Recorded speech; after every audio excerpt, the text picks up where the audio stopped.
The art of controversy. Preliminary, logic and dialectic.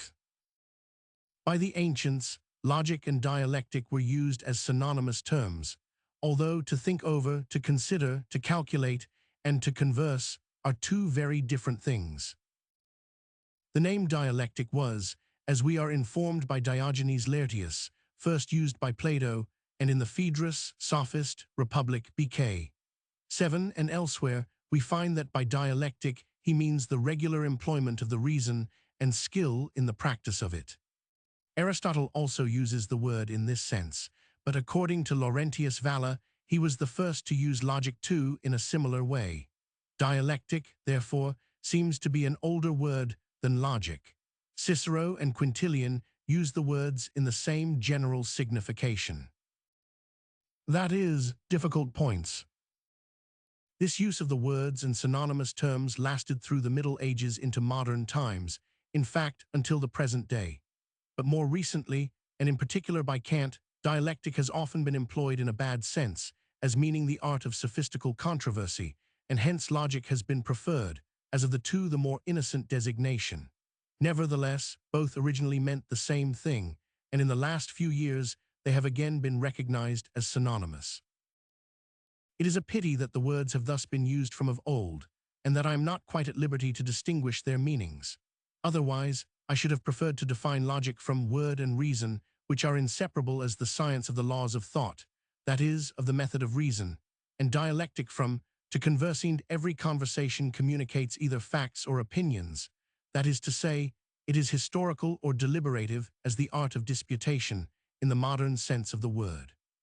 It is clear, then, that logic deals with a subject of a purely a priori character, separable in definition from experience, namely, the laws of thought, the process of reason or the laws, that is, which reason follows when it is left to itself and not hindered, as in the case of solitary thought on the part of a rational being who is in no way misled. Dialectic, on the other hand, would treat of the intercourse between two rational beings who, because they are rational, ought to think in common, but who, as soon as they cease to agree like two clocks keeping exactly the same time, create a disputation or intellectual contest. Regarded as purely rational beings, the individuals would, I say, necessarily be in agreement, and their variation springs from the difference essential to individuality. In other words, it is drawn from experience. Logic, therefore, as the science of thought, or the science of the process of pure reason, should be capable of being constructed a priori. Dialectic, for the most part, can be constructed only a posteriori. That is to say, we may learn its rules by an experiential knowledge of the disturbance which pure thought suffers through the difference of individuality manifested in the intercourse between two rational beings, and also by acquaintance with the means which disputants adopt in order to make good against one another their own individual thought, and to show that it is pure and objective. For human nature is such that if A and B are engaged in thinking in common, and are communicating their opinions to one another on any subject, so long as it is not a mere fact of history, and A perceives that B's thoughts on one and the same subject are not the same as his own, he does not begin by revising his own process of thinking, so as to discover any mistake which he may have made, but he assumes that the mistake has occurred in B's. In other words, man is naturally obstinate, and this quality in him is attended with certain results, treated of in the branch of knowledge which I should like to call dialectic, but which, in order to avoid misunderstanding, I shall call controversial or eristical dialectic. Accordingly, it is the branch of knowledge which treats of the obstinacy natural to man. Eristic is only a harsher name for the same thing. Controversial dialectic is the art of disputing, and of disputing in such a way as to hold one's own, whether one is in the right or the wrong per phase et nefas. A man may be objectively in the right, and nevertheless, in the eyes of bystanders, and sometimes in his own, he may come off worst. For example, I may advance a proof of some assertion, and my adversary may refute the proof, and thus appear to have refuted the assertion, for which there may, nevertheless, be other proofs. In this case, of course, my adversary and I change places. He comes off best, although, as a matter of fact, he is in the wrong. And analytic and philosophy as aiming at truth. Aristotle does, indeed, distinguish between logic or analytic as the theory or method of arriving at true or apodictic conclusions, and dialectic as the method of arriving at conclusions that are accepted or pass current as true probabilia, conclusions in regard to which it is not taken for granted that they are false, and also not taken for granted that they are true in themselves, since that is not the point. What is this but the art of being in the right, whether one has any reason for being so or not? In other words, the art of attaining the appearance of truth, regardless of its substance. That is, then, as I put it above. Aristotle divides all conclusions into logical and dialectical, in the manner described, and then into eristical. Eristic is the method by which the form of the conclusion is correct, but the premises, the materials from which it is drawn, are not true, but only appear to be true. Finally, sophistic is the method in which the form of the conclusion is false, although it seems correct. These three last properly belong to the art of controversial dialectic, as they have no objective truth in view, but only the appearance of it, and pay no regard to truth itself. That is to say, they aim at victory. Aristotle's book on sophistic conclusions was edited apart from the others, and at a later date. It was the last book of his dialectic. If the reader asks how this is, I reply that it is simply the natural baseness of human nature. If human nature were not base, but thoroughly honorable, we should in every debate have no other aim than the discovery of truth. We should not in the least care whether the truth proved to be in favor of the opinion which we had begun by expressing, or of the opinion of our adversary. That we should regard as a matter of no moment, or at any rate, of very secondary consequence, but as things are, it is the main concern.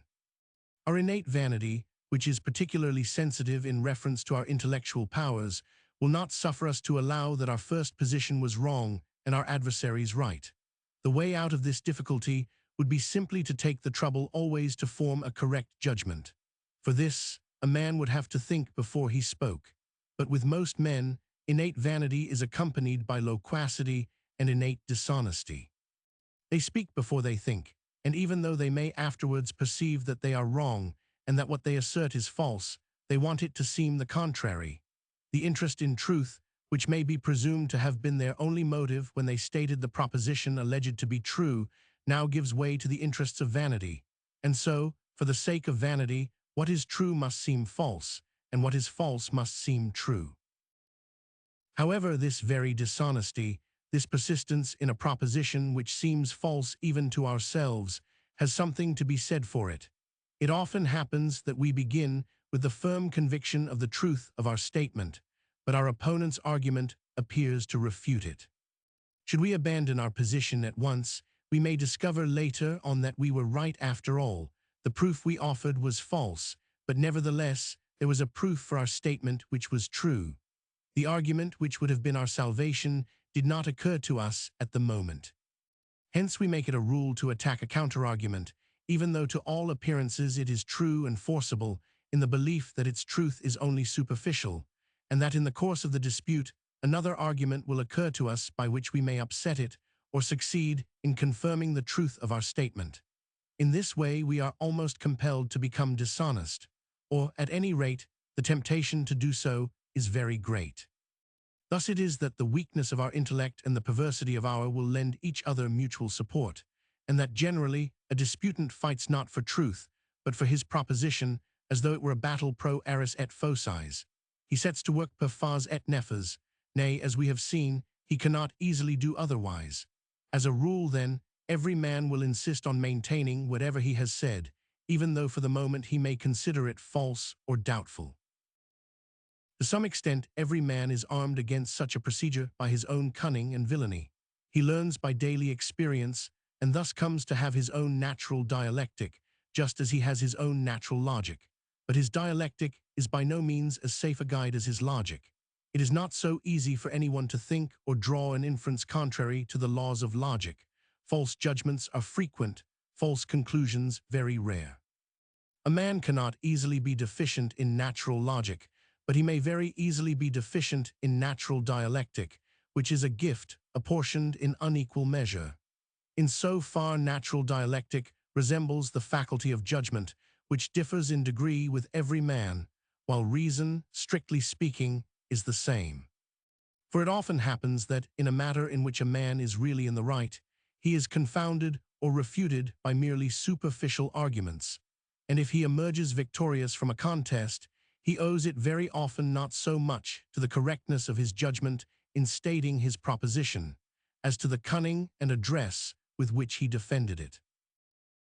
Here, as in all other cases, the best gifts are born with a man. Nevertheless, much may be done to make him a master of this art by practice, and also by a consideration of the tactics which may be used to defeat an opponent, or which he uses himself for a similar purpose. Therefore, even though logic may be of no very real, practical use, dialectic may certainly be so, and Aristotle, too, seems to me to have drawn up his logic proper, or analytic, as a foundation and preparation for his dialectic, and to have made this his chief business. Logic is concerned with the mere form of propositions, dialectic with their contents, or matter in a word with their substance. It was proper, therefore, to consider the general form of all propositions before proceeding to particulars. Aristotle does not define the object of dialectic as exactly as I have done it here, for while he allows that its principal object is disputation, he declares at the same time that it is also the discovery of truth. Again, he says later on that if, from the philosophical point of view, propositions are dealt with according to their truth, dialectic regards them according to their plausibility, or the measure in which they will win the approval and assent of others. He is aware that the objective truth of a proposition must be distinguished and separated from the way in which it is pressed home, and approbation won for it, but he fails to draw a sufficiently sharp distinction between these two aspects of the matter, so as to reserve dialectic for the latter alone. The rules which he often gives for dialectic contain some of those which properly belong to logic, and hence it appears to me that he has not provided a clear solution of the problem. A saying of Democritus, Diog. Lert. 972, two men often engage in a warm dispute, and then return to their homes each of the other's opinion, which he has exchanged for his own. It is easy to say that in every dispute we should have no other aim than the advancement of truth, but before dispute no one knows where it is, and through his opponent's arguments and his own a man is misled. We must always keep the subject of one branch of knowledge quite distinct from that of any other. To form a clear idea of the province of dialectic, we must pay no attention to objective truth, which is an affair of logic. We must regard it simply as the art of getting the best of it in a dispute, which, as we have seen, is all the easier if we are actually in the right. In itself, dialectic has nothing to do but to show how a man may defend himself against attacks of every kind, and especially against dishonest attacks, and, in the same fashion, how he may attack another man's statement without contradicting himself, or generally without being defeated. The discovery of objective truth must be separated from the art of winning acceptance for propositions, for objective truth is an entirely different matter. It is the business of sound judgment, reflection, and experience, for which there is no special art. Such, then, is the aim of dialectic. It has been defined as the logic of appearance, but the definition is a wrong one, as in that case it could only be used to repel false propositions. But even when a man has the right on his side, he needs dialectic in order to defend and maintain it. He must know what the dishonest tricks are in order to meet them. Nay, he must often make use of them himself, so as to beat the enemy with his own weapons. Accordingly, in a dialectical contest, we must put objective truth aside, or rather, we must regard it as an accidental circumstance, and look only to the defense of our own position and the refutation of our opponents. In following out the rules to this end, no respect should be paid to objective truth, because we usually do not know where the truth lies. As I have said, a man often does not himself know whether he is in the right or not. He often believes it and is mistaken. Both sides often believe it. Truth is in the depths. At the beginning of a contest, each man believes, as a rule, that right is on his side. In the course of it, both become doubtful, and the truth is not determined or confirmed until the close. Dialectic, then, need have nothing to do with truth, as little as the fencing master considers who is in the right when a dispute leads to a duel. Thrust and parry is the whole business. Dialectic is the art of intellectual fencing, and it is only when we so regard it that we can erect it into a branch of knowledge. For if we take purely objective truth as our aim, we are reduced to mere logic. If we take the maintenance of false propositions, it is mere sophistic, and in either case, it would have to be assumed that we were aware of what was true and what was false, and it is seldom that we have any clear idea of the truth beforehand. The true conception of dialectic is then that which we have formed. It is the art of intellectual fencing used for the purpose of getting the best of it in a dispute, and although the name eristic would be more suitable, it is more correct to call it controversial dialectic, dialectica eristica.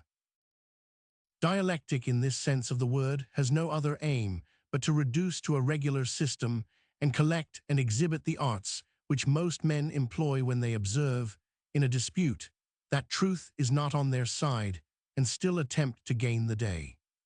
Hence, it would be very inexpedient to pay any regard to objective truth or its advancement in a science of dialectic, since this is not done in that original and natural dialectic innate in men, where they strive for nothing but victory. The science of dialectic, in one sense of the word, is mainly concerned to tabulate and analyze dishonest stratagems, in order that in a real debate they may be at once recognized and defeated. It is for this very reason that dialectic must admittedly take victory and not objective truth for its aim and purpose. I am not aware that anything has been done in this direction, although I have made inquiries far and wide. It is, therefore, an uncultivated soil. To accomplish our purpose, we must draw from our experience. We must observe how in the debates which often arise in our intercourse with our fellow men this or that stratagem is employed by one side or the other. By finding out the common elements in tricks repeated in different forms, we shall be enabled to exhibit certain general stratagems which may be advantageous, as well for our own use, as for frustrating others if they use them. That would have been just what we want. What follows is to be regarded as a first attempt. The basis of all dialectic. First of all, we must consider the essential nature of every dispute, what it is that really takes place in it. Our opponent has stated a thesis, or we ourselves, it is all one. There are two modes of refuting it, and two courses that we may pursue. One, the modes are ad rem, ad hominem, or ex concessis. That is to say, we may show either that the proposition is not in accordance with the nature of things, 1, with absolute, objective truth, or that it is inconsistent with other statements or admissions of our opponent, 1, with truth as it appears to him. The latter mode of arguing a question produces only a relative conviction and makes no difference whatever to the objective truth of the matter.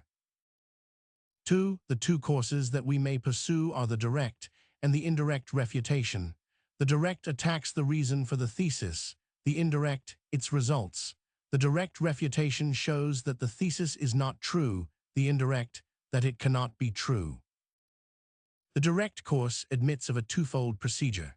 Either we may show that the reasons for the statement are false nego majorum, minorum, or we may admit the reasons or premises, but show that the statement does not follow from them nego consequentium.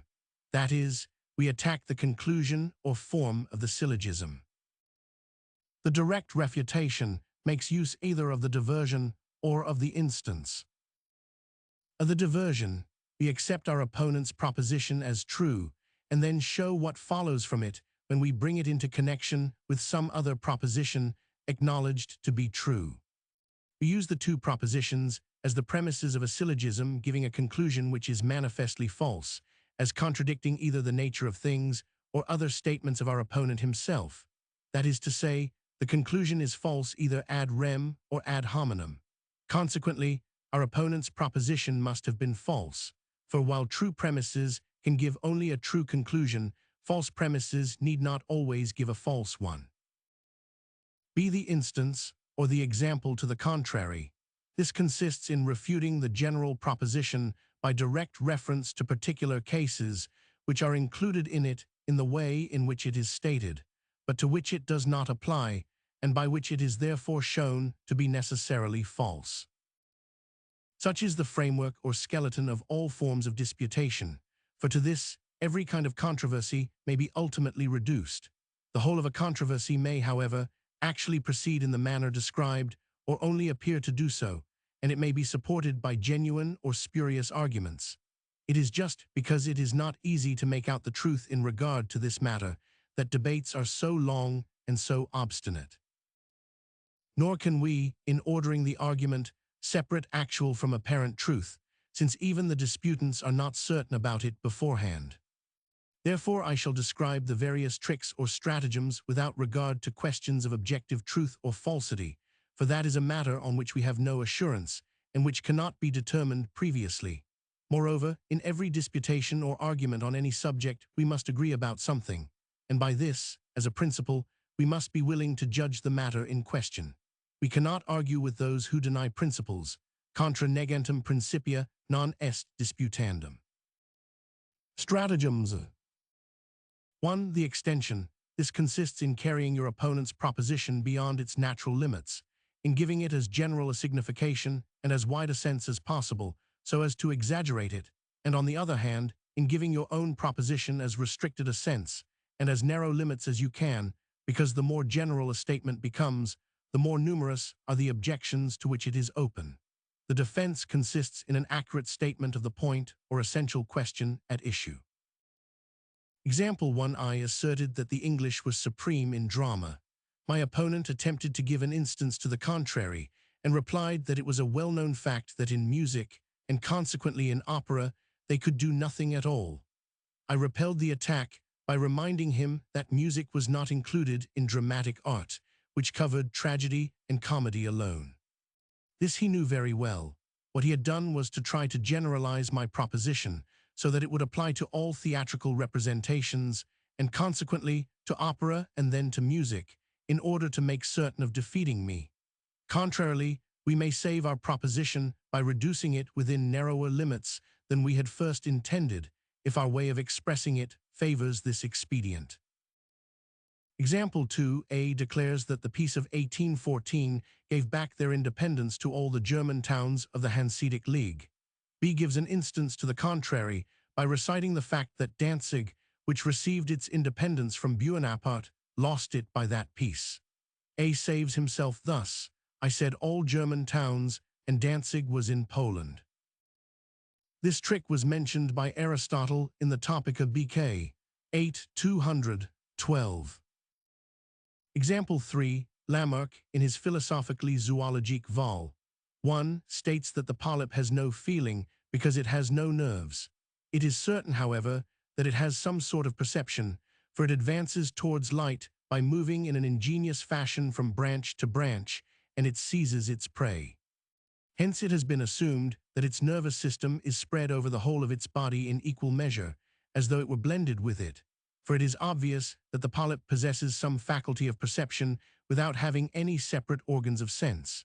Since this assumption refutes Lamarck's position, he argues thus: in that case, all parts of its body must be capable of every kind of feeling, and also of motion, of will, of thought. The polyp would have all the organs of the most perfect animal in every point of its body. Every point could see, smell, taste, hear, and so on. Nay, it could think, judge, and draw conclusions.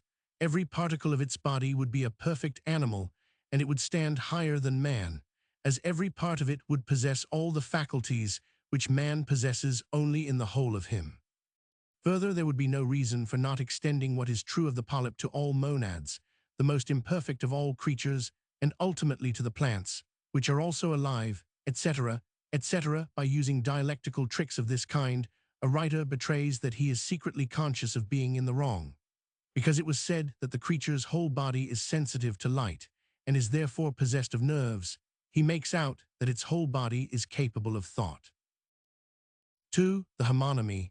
This trick is to extend a proposition to something which has little or nothing in common with the matter in question, but the similarity of the word, then to refute it triumphantly, and so claim credit for having refuted the original statement. It may be noted here that synonyms are two words for the same conception, homonyms, two conceptions which are covered by the same word. See Aristotle, Topica, BK. 1. Roman 100 deep, cutting, high, used at one moment of bodies at another of tones, are homonyms, honorable and honest are synonyms. This is a trick which may be regarded as identical with the sophism ex homonymia, although, if the sophism is obvious, it will deceive no one. Every light can be extinguished. The intellect is a light. Therefore, it can be extinguished. Here it is at once clear that there are four terms in the syllogism, light being used both in a real and in a metaphorical sense. But if the sophism takes a subtle form, it is, of course, apt to mislead, especially where the conceptions which are covered by the same word are related and inclined to be interchangeable. It is never subtle enough to deceive if it is used intentionally, and therefore cases of it must be collected from actual and individual experience. It would be a very good thing if every trick could receive some short and obviously appropriate name, so that when a man used this or that particular trick, he could be at once reproached for it. I will give two examples of the homonymy. Example 1a. You are not yet initiated into the mysteries of the Kantian philosophy. B. Oh, if it's mysteries you are talking of, I will have nothing to do with them. Example 2. I condemn the principle involved in the word honor as a foolish one, for according to it, a man loses his honor by receiving an insult, which he cannot wipe out unless he replies with a still greater insult, or by shedding his adversary's blood or his own.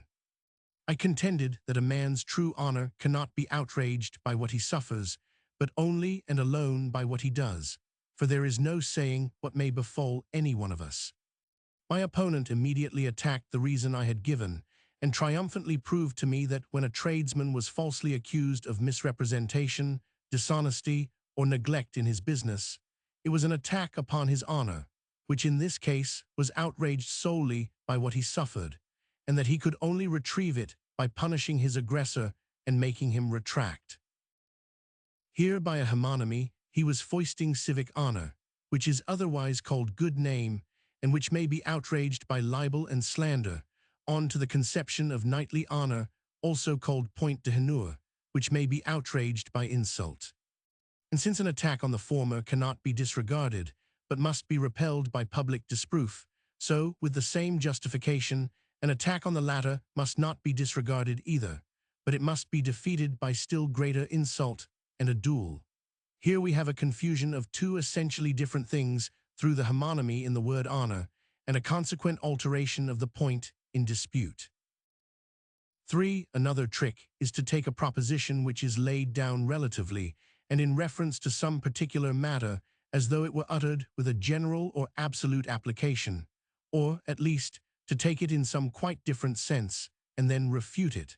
Aristotle's example is as follows. A Moor is black, but in regard to his teeth he is white. Therefore he is black and not black at the same moment. This is an obvious sophism which will deceive no one. Let us contrast it with one drawn from actual experience. In talking of philosophy, I admitted that my system upheld the quietists and commended them. Shortly afterwards, the conversation turned upon Hegel, and I maintained that his writings were mostly nonsense, or at any rate, that there were many passages in them where the author wrote the words, and it was left to the reader to find a meaning for them. My opponent did not attempt to refute this assertion ad rem, but contented himself by advancing the argumentum ad hominem and telling me that I had just been praising the quietists, and that they had written a good deal of nonsense too. This I admitted, but by way of correcting him, I said that I had praised the quietists, not as philosophers and writers, that is to say, for their achievements in the sphere of theory, but only as men, and for their conduct in mere matters of practice, and that in Hegel's case we were talking of theories. In this way I parried the attack. The first three tricks are of a kindred character. They have this in common, that something different is attacked from that which was asserted. It would therefore be an ignoratio elenchi to allow oneself to be disposed of in such a manner. For in all the examples that I have given, what the opponent says is true, but it stands in apparent and not in real contradiction with the thesis. All that the man whom he is attacking has to do is to deny the validity of his syllogism, to deny, namely, the conclusion which he draws, that because his proposition is true, ours is false. In this way his refutation is itself directly refuted by a denial of his conclusion, per negationem consequentiae. Another trick is to refuse to admit true premises because of a foreseen conclusion. There are two ways of defeating it, incorporated in the next two sections. 4. If you want to draw a conclusion, you must not let it be foreseen, but you must get the premises admitted one by one, unobserved, mingling them here and there in your talk. Otherwise, your opponent will attempt all sorts of chicanery. Or if it is doubtful whether your opponent will admit them, you must advance the premises of these premises. That is to say, you must draw up prosyllogisms and get the premises of several of them admitted in no definite order. In this way you conceal your game until you have obtained all the admissions that are necessary, and so reach your goal by making a circuit. These rules are given by Aristotle in his Topica, BK 8, Roman 100. It is a trick which needs no illustration. 5. To prove the truth of a proposition, you may also employ previous propositions that are not true, should your opponent refuse to admit the true ones, either because he fails to perceive their truth, or because he sees that the thesis immediately follows from them. In that case, the plan is to take propositions which are false in themselves, but true for your opponent, and argue from the way in which he thinks, that is to say, ex concessis. For a true conclusion may follow from false premises, but not vice versa. In the same fashion, your opponent's false propositions may be refuted by other false propositions, which he, however, takes to be true, for it is with him that you have to do, and you must use the thoughts that he uses. For instance, if he is a member of some sect to which you do not belong, you may employ the declared opinions of this sect against him as principles. 6. Another plan is to beg the question in disguise by postulating what has to be proved, either under another name. For instance, good repute instead of honor, virtue instead of virginity, etc. Or by using such convertible terms as red-blooded animals and vertebrates, or by making a general assumption covering the particular point in dispute. For instance, maintaining the uncertainty of medicine by postulating the uncertainty of all human knowledge. If vice versa, two things follow one from the other, and one is to be proved, you may postulate the other. If a general proposition is to be proved, you may get your opponent to admit every one of the particulars. This is the converse of the second. 7. Should the disputation be conducted on somewhat strict and formal lines, and there be a desire to arrive at a very clear understanding, he who states the proposition and wants to prove it may proceed against his opponent by question, in order to show the truth of the statement from his admissions. The eromatic or Socratic method was especially in use among the ancients, and this, and some of the tricks following later on, are akin to it. The plan is to ask a great many wide-reaching questions at once, so as to hide what you want to get admitted, and on the other hand, quickly propound the argument resulting from the admissions. For those who are slow of understanding, cannot follow accurately, and do not notice any mistakes or gaps there may be in the demonstration. 8. This trick consists in making your opponent angry, for when he is angry, he is incapable of judging aright and perceiving where his advantage lies. You can make him angry by doing him repeated injustice or practicing some kind of chicanery and being generally insolent. 9. Or you may put questions in an order different from that which the conclusion to be drawn from them requires, and transpose them so as not to let him know at what you are aiming. He can then take no precautions. You may also use his answers for different or even opposite conclusions according to their character. This is akin to the trick of masking your procedure. 10. If you observe that your opponent designedly returns a negative answer to the questions which, for the sake of your proposition, you want him to answer in the affirmative, you must ask the converse of the proposition, as though it were that which you were anxious to see affirmed. Or, at any rate, you may give him his choice of both, so that he may not perceive which of them you are asking him to affirm. 40. If you make an induction, and your opponent grants you the particular cases by which it is to be supported, you must refrain from asking him if he also admits the general truth which issues from the particulars, but introduce it afterwards as a settled and admitted fact, for in the meanwhile he will himself come to believe that he has admitted it, and the same impression will be received by the audience, because they will remember the many questions as to the particulars, and suppose that they must, of course, have attained their end. 12. If the conversation turns upon some general conception which has no particular name, but requires some figurative or metaphorical designation, you must begin by choosing a metaphor that is favorable to your proposition. For instance, the names used to denote the two political parties in Spain, serviles and liberates, are obviously chosen by the latter. The name Protestants is chosen by themselves, and also the name evangelicals, but the Catholics call them heretics. Similarly, in regard to the names of things which admit of a more exact and definite meaning. For example, if your opponent proposes an alteration, you can call it an innovation, as this is an invidious word. If you yourself make the proposal, it will be the converse. In the first case, you can call the antagonistic principle the existing order, in the second, antiquated prejudice.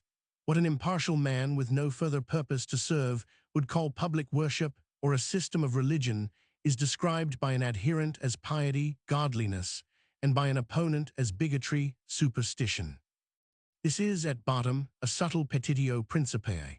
What is sought to be proved is, first of all, inserted in the definition, whence it is then taken by mere analysis. What one man calls placing in safe custody, another calls throwing into prison. A speaker often betrays his purpose beforehand by the names which he gives to things. One man talks of the clergy, another of the priests. Of all the tricks of controversy, this is the most frequent, and it is used instinctively.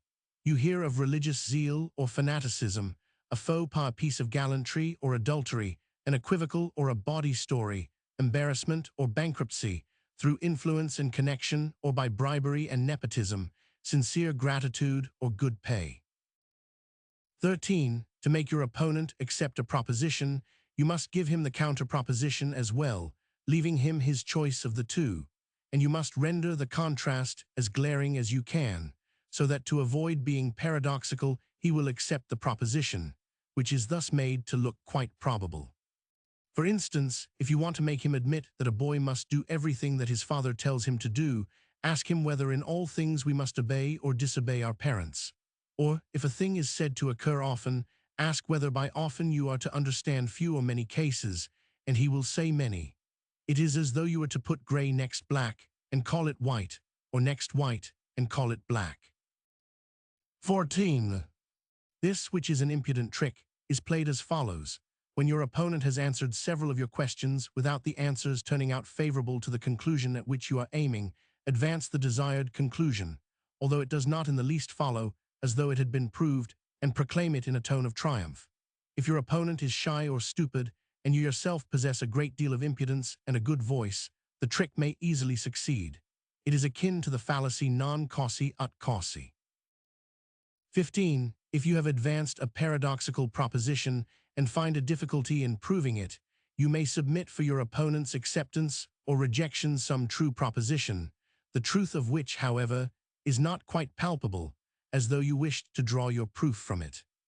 Should he reject it because he suspects a trick, you can obtain your triumph by showing how absurd he is.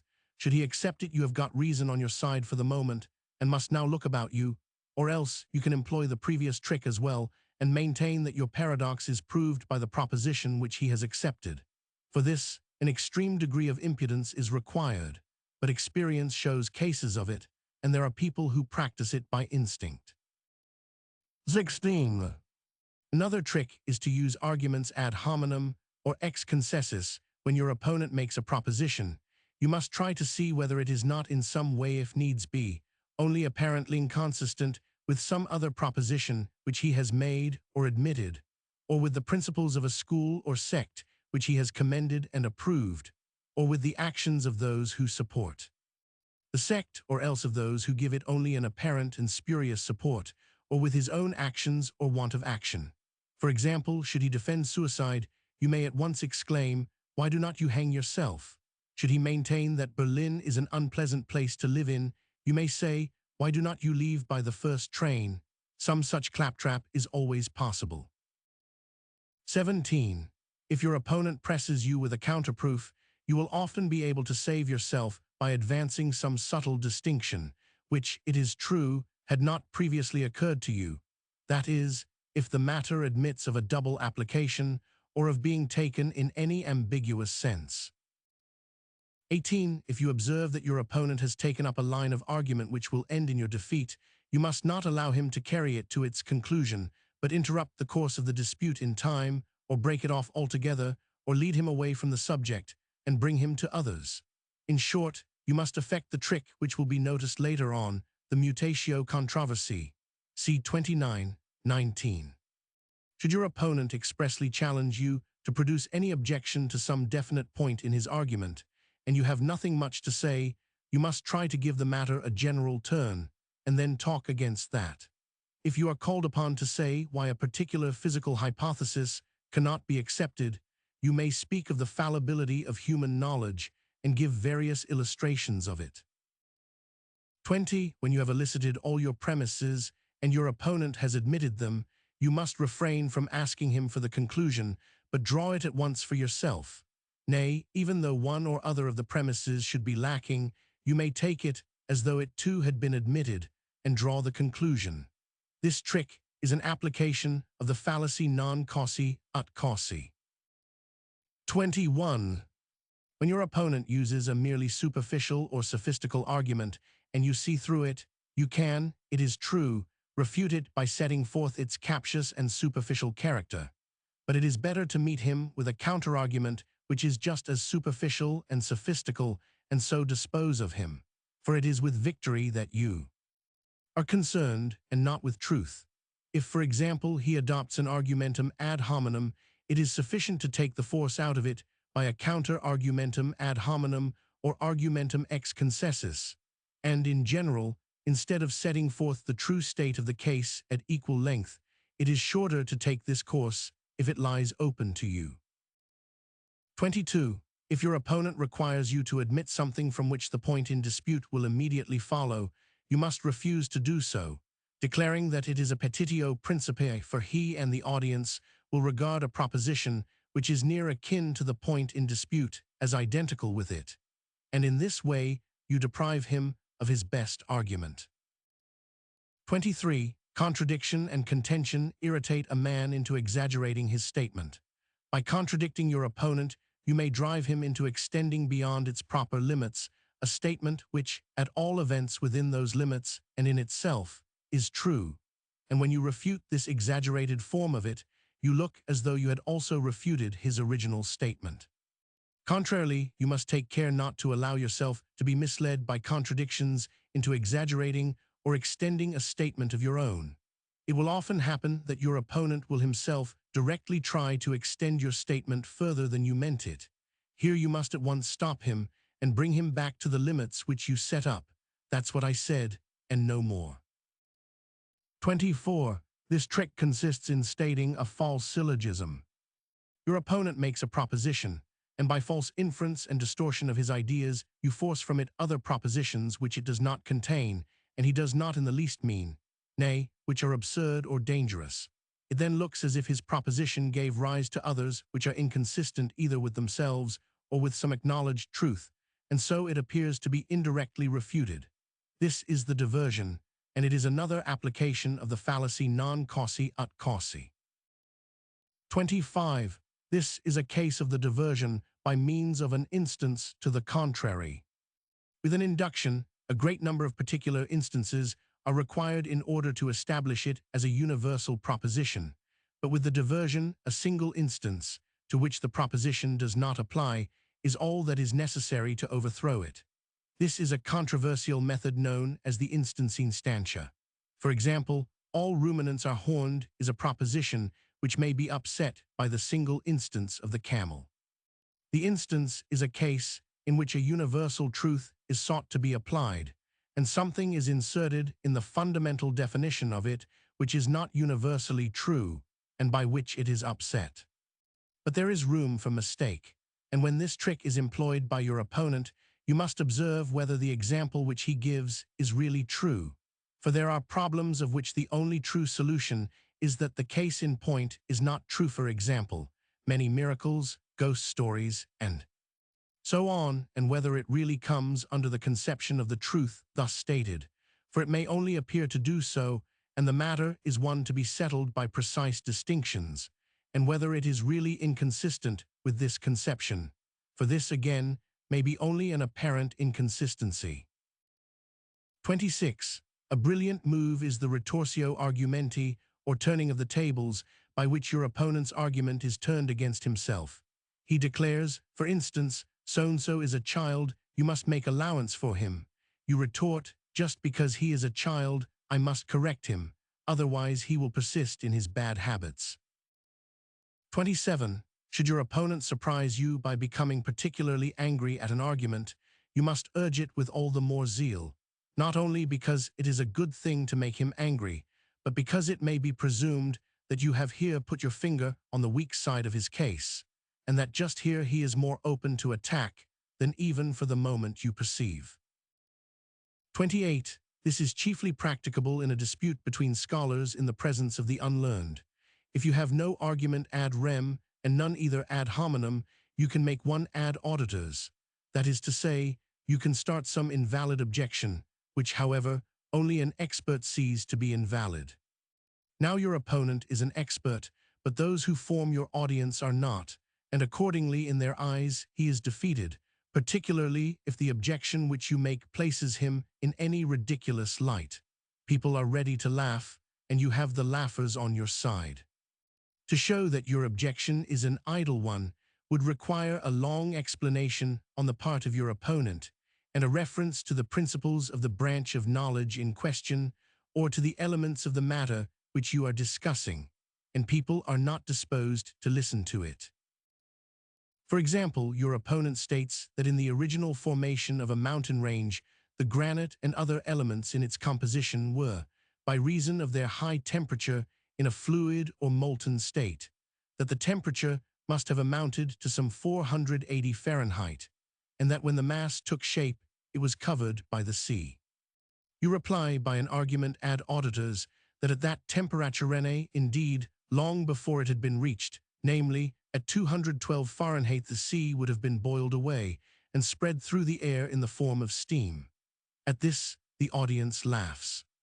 To refute the objection, your opponent would have to show that the boiling point depends not only on the degree of warmth, but also on the atmospheric pressure, and that as soon as about half the seawater had gone off in the shape of steam, this pressure would be so greatly increased that the rest of it would fail to boil even at a temperature of 480.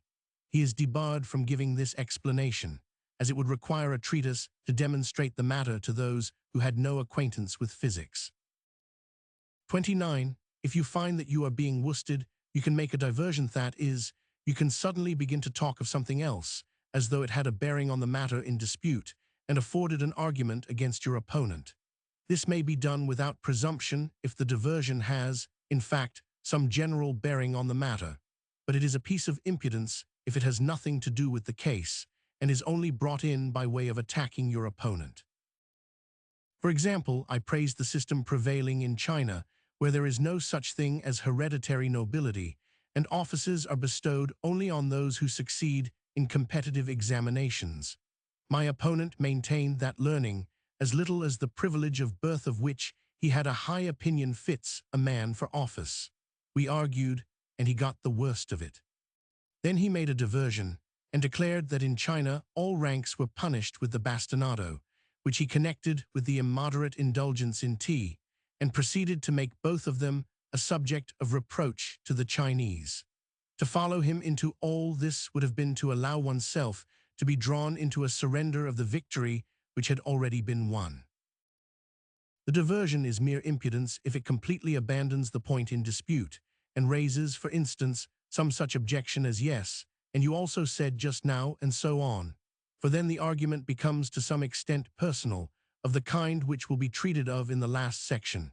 Strictly speaking, it is halfway between the argumentum ad personam, which will there be discussed, and the argumentum ad hominem.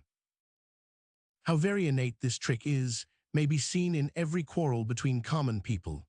If one of the parties makes some personal reproach against the other, the latter, instead of answering it by refuting it, allows it to stand, as it were, admits it, and replies by reproaching his antagonist on some other ground. This is a stratagem like that pursued by Scipio when he attacked the Carthaginians, not in Italy but in Africa. In war, diversions of this kind may be profitable, but in a quarrel they are poor expedients, because the reproaches remain, and those who look on hear the worst that can be said of both parties. It is a trick that should be used only faute de mea. 30. This is the argumentum ad verecundium. It consists in making an appeal to authority rather than reason, and in using such an authority as may suit the degree of knowledge possessed by your opponent. Every man prefers belief to the exercise of judgment, says Seneca, and it is therefore an easy matter if you have an authority on your side which your opponent respects. The more limited his capacity and knowledge, the greater is the number of the authorities who weigh with him. But if his capacity and knowledge are of a high order, there are very few, indeed, hardly any at all. He may, perhaps, admit the authority of professional men versed in a science or an art or a handicraft of which he knows little or nothing, but even so he will regard it with suspicion. Contrarily, ordinary folk have a deep respect for professional men of every kind. They are unaware that a man who makes a profession of a thing loves it not for the thing itself, but for the money he makes by it, or that it is rare for a man who teaches to know his subject thoroughly, for if he studies it as he ought, he has in most cases no time left in which to teach it. But there are very many authorities who find respect with the mob, and if you have none that is quite suitable, you can take one that appears to be so. You may quote what some said in another sense, or in other circumstances.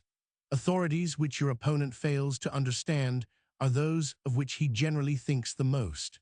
The unlearned entertain a peculiar respect for a Greek or a Latin flourish. You may also, should it be necessary, not only twist your authorities, but actually falsify them or quote something which you have invented entirely yourself. As a rule, your opponent has no books at hand and could not use them if he had. The finest illustration of this is furnished by the French cure, who, to avoid being compelled, like other citizens, to pave the street in front of his house, quoted a saying which he described as biblical, pavent illi, ego non pavebo. That was quite enough for the municipal officers. A universal prejudice may also be used as an authority, for most people think with Aristotle that may be said to exist which many believe. There is no opinion, however absurd, which men will not readily embrace as soon as they can be brought to the conviction that it is generally adopted. Example affects their thought just as it affects their action. They are like sheep following the bellwether just as he leads them. They would sooner die than think. It is very curious that the universality of an opinion should have so much weight with people, as their own experience might tell them that its acceptance is an entirely thoughtless and merely imitative process, but it tells them nothing of the kind, because they possess no self-knowledge whatever. It is only the elect who say with Plato, which means that the public has a good many bees in its bonnet, and that it would be a long business to get at them. But to speak seriously, the universality of an opinion is no proof, nay, it is not even a probability, that the opinion is right. Those who maintain that it is so must assume that length of time deprives a universal opinion of its demonstrative force, as otherwise all the old errors which were once universally held to be true would have to be recalled.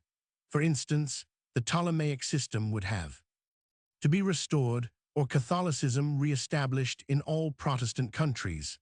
They must assume that distance of space has the same effect. Otherwise, the respective universality of opinion among the adherents of Buddhism, Christianity, and Islam will put them in a difficulty. When we come to look into the matter, so-called universal opinion is the opinion of 2 or 3 persons, and we should be persuaded of this if we could see the way in which it really arises.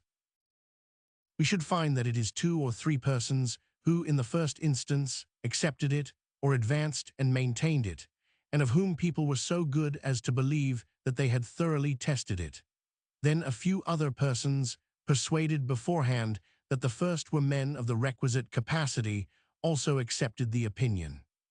These, again, were trusted by many others, whose laziness suggested to them that it was better to believe at once than to go through the troublesome task of testing the matter for themselves. Thus the number of these lazy and credulous adherents grew from day to day, for the opinion had no sooner obtained a fair measure of support than its further supporters attributed this to the fact that the opinion could only have obtained it by the cogency of its arguments. The remainder were then compelled to grant what was universally granted, so as not to pass for unruly persons who resisted opinions which everyone accepted, or pert fellows who thought themselves cleverer than anyone else. When opinion reaches this stage, adhesion becomes a duty, and henceforward the few who are capable of forming a judgment hold their peace. Those who venture to speak are such as are entirely incapable of forming any opinions or any judgment of their own, being merely the echo of others' opinions, and nevertheless they defend them with all the greater zeal and intolerance. For what they hate in people who think differently is not so much the different opinions which they profess, as the presumption of wanting to form their own judgment, a presumption of which they themselves are never guilty, as they are very well aware. In short, there are very few who can think, but every man wants to have an opinion, and what remains but to take it ready-made from others, instead of forming opinions for himself. Since this is what happens, where is the value of the opinion even of 100 millions? It is no more established than an historical fact reported by 100 chroniclers who can be proved to have plagiarized it from one another, the opinion in the end being traceable to a single individual. It is all what I say, what you say, and finally what he says, and the whole of it is nothing but a series of assertions. Dico ego tudicis, sed denique dixit et alle. Dictac post todes, nil nisi dicta vides. Nevertheless, in a dispute with ordinary people, we may employ universal opinion as an authority, for it will generally be found that when two of them are fighting, that is the weapon which both of them choose as a means of attack. If a man of the better sort has to deal with them, it is most advisable for him to condescend to the use of this weapon too, and to select such authorities as will make an impression on his opponent's weak side. For ex hypoiesi, he is as insensible to all rational argument as a horny-hided Siegfried, dipped in the flood of incapacity and unable to think or judge.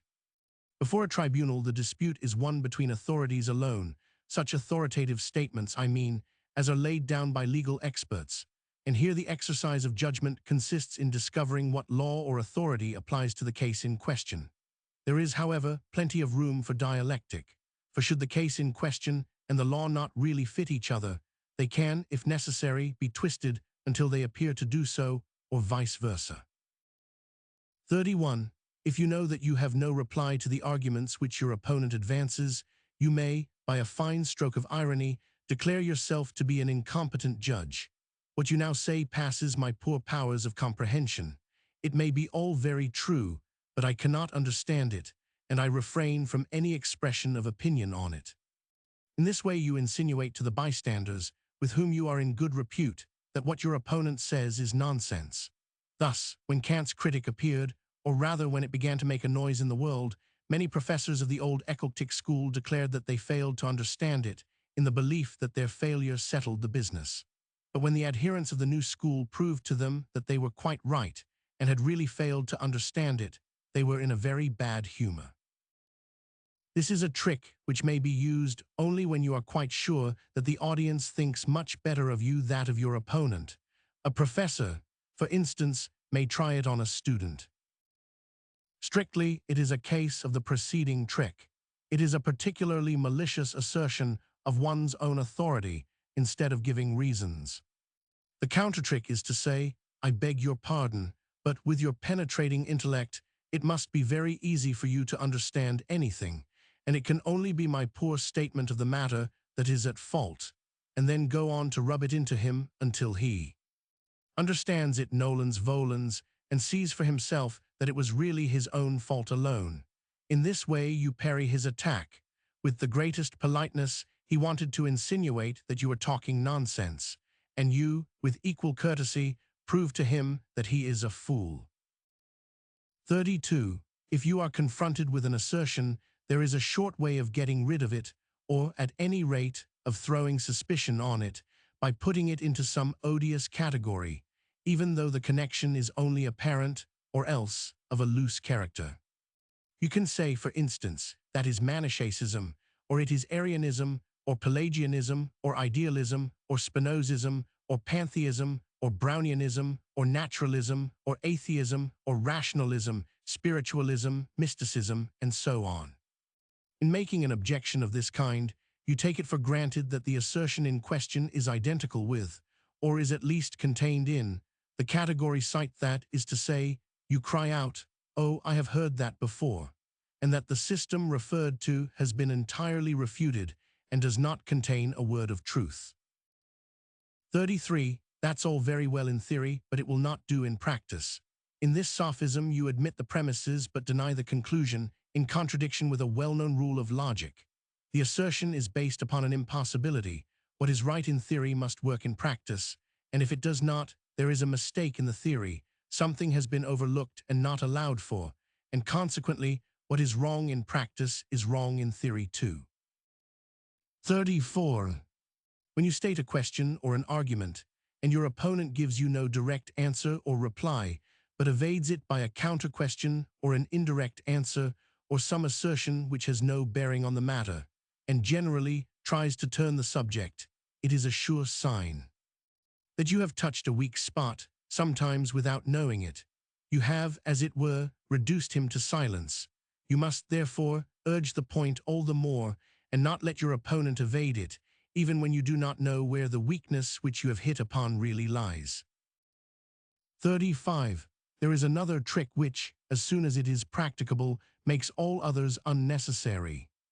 Instead of working on your opponent's intellect by argument, work on his will by motive, and he, and also the audience if they have similar interests, will at once be won over to your opinion, even though you got it out of a lunatic asylum.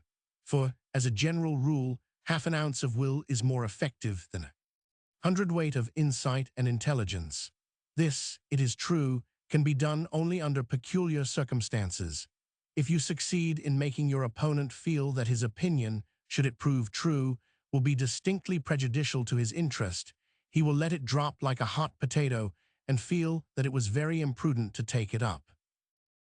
A clergyman, for instance, is defending some philosophical dogma. You make him sensible of the fact that it is in immediate contradiction with one of the fundamental doctrines of his church, and he abandons it. A landed proprietor maintains that the use of machinery in agricultural operations, as practiced in England, is an excellent institution, since an engine does the work of many men.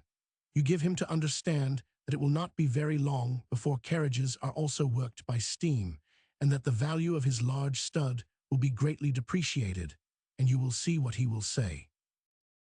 In such cases, every man feels how thoughtless it is to sanction a law unjust to himself quam temere in nosmet legem sansimus iniquam. Nor is it otherwise if the bystanders, but not your opponent, belong to the same sect, guild, industry, club, etc., as yourself.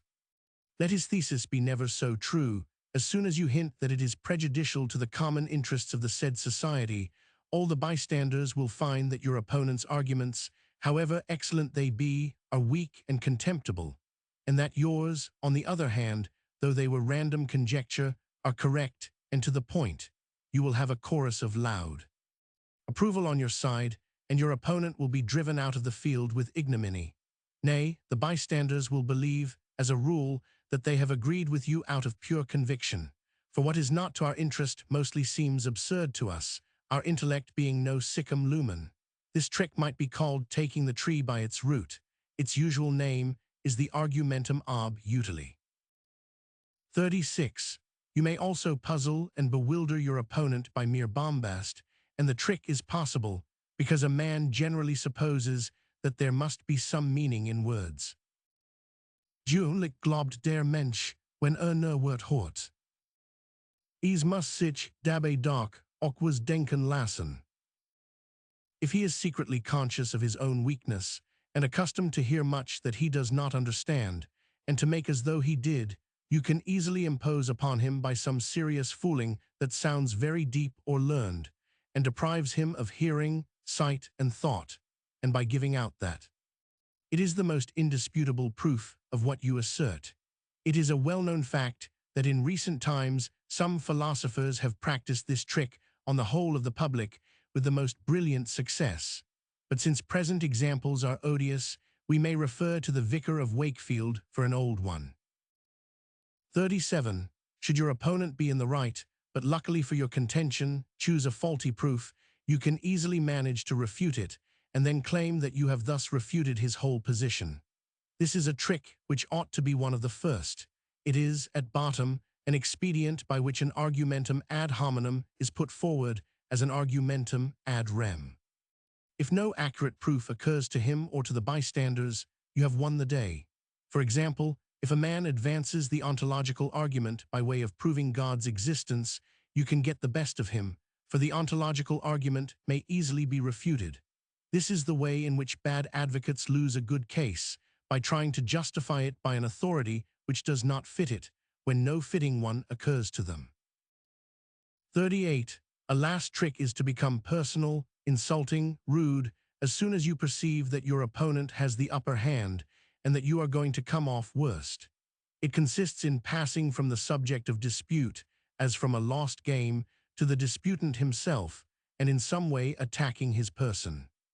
It may be called the argumentum ad personam, to distinguish it from the argumentum ad hominem, which passes from the objective discussion of the subject pure and simple to the statements or admissions which your opponent has made in regard to it. But in becoming personal, you leave the subject altogether and turn your attack to his person by remarks of an offensive and spiteful character. It is an appeal from the virtues of the intellect to the virtues of the body, or to mere animalism.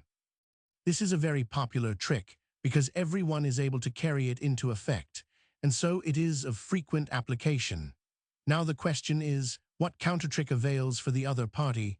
For if he has recourse to the same rule, there will be blows, or a duel, or an action for slander. It would be a great mistake to suppose that it is sufficient not to become personal yourself. For by showing a man quite quietly that he is wrong, and that what he says and thinks is incorrect, a process which occurs in every dialectical victory, you embitter him more than if you used some rude or insulting expression. Why is this? Because, as Hobbes observes, all mental pleasure consists in being able to compare oneself with others to one's own advantage. Nothing is of greater moment to a man than the gratification of his vanity, and no wound is more painful than that which is inflicted on it. Hence such phrases as death before dishonor, and so on. The gratification of vanity arises mainly by comparison of oneself with others in every respect, but chiefly in respect of one's intellectual powers. And so, the most effective and the strongest gratification of it is to be found in controversy. Hence the embitterment of defeat, apart from any question of injustice, and hence recourse to that last weapon, that last trick, which you cannot evade by mere politeness. A cool demeanor may, however, help you here, if as soon as your opponent becomes personal, you quietly reply, "That has no bearing on the point in dispute," and immediately bring the conversation back to it, and continue to show him that he is wrong without taking any notice of his insults. Say, as Themistocles said to Eurybiades, "Strike, but hear me." But such demeanor is not given to everyone. As a sharpening of wits, controversy is often indeed of mutual advantage, in order to correct one's thoughts and awaken new views. But in learning and in mental power, both disputants must be tolerably equal. If one of them lacks learning, he will fail to understand the other, as he is not on the same level with his antagonist. If he lacks mental power, he will be embittered and led into dishonest tricks, and end by being rude. The only safe rule, therefore, is that which Aristotle mentions in the last chapter of his Topica, not to dispute with the first person you meet, but only with those of your acquaintance of whom you know that they possess sufficient intelligence and self-respect not to advance absurdities, to appeal to reason and not to authority, and to listen to reason and yield to it. And finally, to cherish truth, to be willing to accept reason even from an opponent, and to be just enough to bear being proved to be in the wrong, should truth lie with him. From this, it follows that scarcely one man in 100 is worth your disputing with him. You may let the remainder say what they please, for everyone is at liberty to be a fool disciper est jus gentium. Remember what Voltaire says, la paix vaut encore mieux que la vérité. Remember also an Arabian proverb which tells us that on the tree of silence there hangs its fruit, which is peace. On the comparative place of interest and beauty in works of art. In the productions of poetic genius, especially of the epic and dramatic kind, there is, apart from beauty, another quality which is attractive, I mean interest.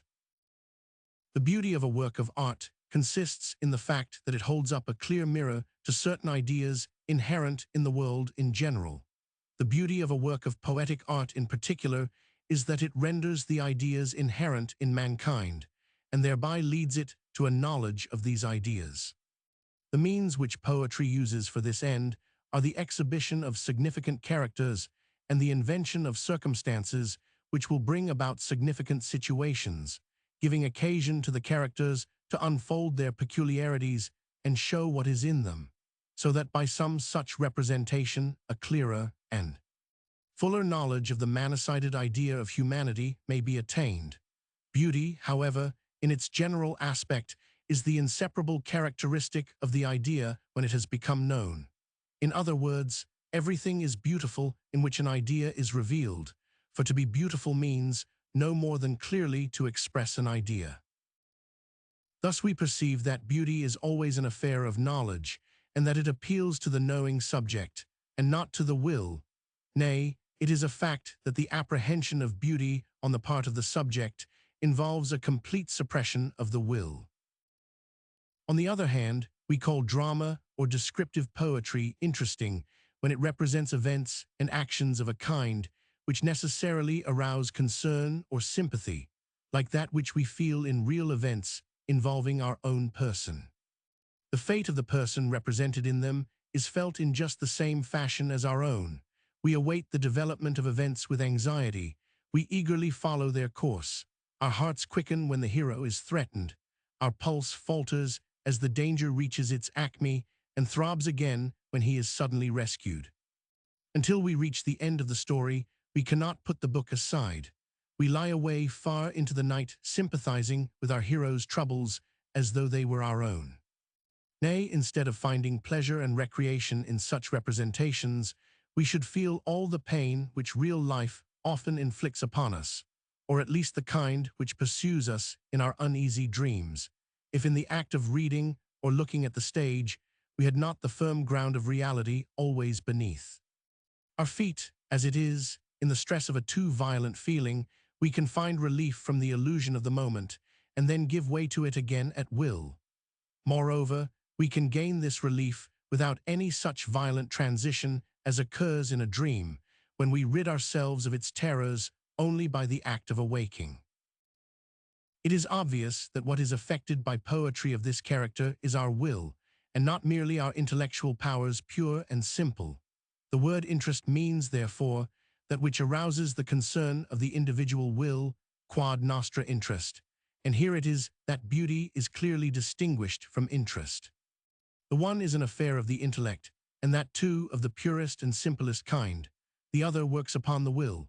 Beauty, then, consists in an apprehension of ideas, and knowledge of this character is beyond the range of the principle that nothing happens without a cause. Interest, on the other hand, has its origin nowhere but in the course of events, that is to say, in the complexities which are possible only through the action of this principle in its different forms. We have now obtained a clear conception of the essential difference between the beauty and the interest of a work of art. We have recognized that beauty is the true end of every art, and therefore also of the poetic art. It now remains to raise the question whether the interest of a work of art is a second end or a means to the exhibition of its beauty, or whether the interest of it is produced by its beauty as an essential concomitant and comes of itself as soon as it is beautiful, or whether interest is at any rate compatible with the main end of art, or, finally, whether it is a hindrance to it. In the first place, it is to be observed that the interest of a work of art is confined to works of poetic art. It does not exist in the case of fine art or of music or architecture. Nay, with these forms of art it is not even conceivable, unless, indeed, the interest be of an entirely personal character and confined to one or two spectators, as, for example, where a picture is a portrait of someone whom we love or hate, the building, my house or my prison, the music, my wedding dance, or the tune to which I marched to the war. Interest of this kind is clearly quite foreign to the essence and purpose of art. It disturbs our judgment in so far as it makes the purely artistic attitude impossible. It may be, indeed, that to a smaller extent this is true of all interest. Now, since the interest of a work of art lies in the fact that we have the same kind of sympathy with a poetic representation as with reality, it is obvious that the representation must deceive us for the moment, and this it can do only by its truth. But truth is an element in perfect art. A picture, a poem, should be as true as nature itself, but at the same time it should lay stress on whatever forms the unique character of its subject by drawing out all its essential manifestations, and by rejecting everything that is unessential and accidental. The picture or the poem will thus emphasize its idea and give us that ideal truth which is superior to nature. Truth, then, forms the point that is common both to interest and beauty in a work of art, as it is its truth which produces the illusion. The fact that the truth of which I speak is ideal truth might indeed be detrimental to the illusion, since it is just here that we have the general difference between poetry and reality, art and nature. But since it is possible for reality to coincide with the ideal, it is not actually necessary that this difference should destroy the illusion. In the case of fine arts there is, in the range of the means which art adopts, a certain limit, and beyond it illusion is impossible. Sculpture, that is to say, gives us mere colorless form. Its figures are without eyes and without movement, and painting provides us with no more than a single view, enclosed within strict limits, which separate the picture from the adjacent reality. Here, then, there is no room for illusion, and consequently none for that interest or sympathy which resembles the interest we have in reality. The will is at once excluded, and the object alone is presented to us in a manner that frees it from any personal concern. It is a highly remarkable fact that a spurious kind of fine art oversteps these limits, produces an illusion of reality, and arouses our interest. But at the same time, it destroys the effect which fine art produces, and serves as nothing but a mere means of exhibiting the beautiful, that is, of communicating a knowledge of the ideas which it embodies. I refer to waxwork. Here, we might say, is the dividing line which separates it from the province of fine art. When waxwork is properly executed, it produces a perfect illusion, but for that very reason we approach a wax figure as we approach a real man, who, as such, is for the moment an object presented to our will. That is to say, he is an object of interest. He arouses the will and consequently stills the intellect. We come up to a wax figure with the same reserve and caution as a real man would inspire in us. Our will is excited. It waits to see whether he is going to be friendly to us or the reverse, fly from us or attack us. In a word, it expects some action of him. But as the figure, nevertheless, shows no sign of life, it produces the impression which is so very disagreeable, namely, of a corpse. This is a case where the interest is of the most complete kind, and yet where there is no work of art at all. In other words, interest is not in itself a real end of art. The same truth is illustrated by the fact that even in poetry, it is only the dramatic and descriptive kind to which interest attaches. For if interest were, with beauty, the aim of art, poetry of the lyrical kind would, for that very reason, not take half so great a position as the other two. In the second place, if interest were a means in the production of beauty, every interesting work would also be beautiful. That, however, is by no means the case. A drama or a novel may often attract us by its interest, and yet be so utterly deficient in any kind of beauty that we are afterwards ashamed of having wasted our time on it.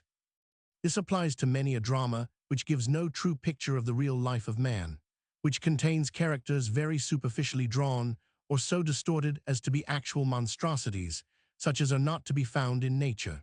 But the course of events and the play of the action are so intricate, and we feel so much for the hero in the situation in which he is placed, that we are not content until we see the knot untangled and the hero rescued. The action is so cleverly governed and guided in its course that we remain in a state of constant curiosity as to what is going to happen, and we are utterly unable to form a guess, so that between eagerness and surprise our interest is kept active, and as we are pleasantly entertained, we do not notice the lapse of time. Most of Kotzebue's plays are of this character. For the mob this is the right thing. It looks for amusement, something to pass the time, not for intellectual perception. Beauty is an affair of such perception, hence sensibility to beauty varies as much as the intellectual faculties themselves. For the inner truth of a representation and its correspondence with the real nature of humanity, the mob has no sense at all. What is flat and superficial it can grasp, but the depths of human nature are open to it in vain.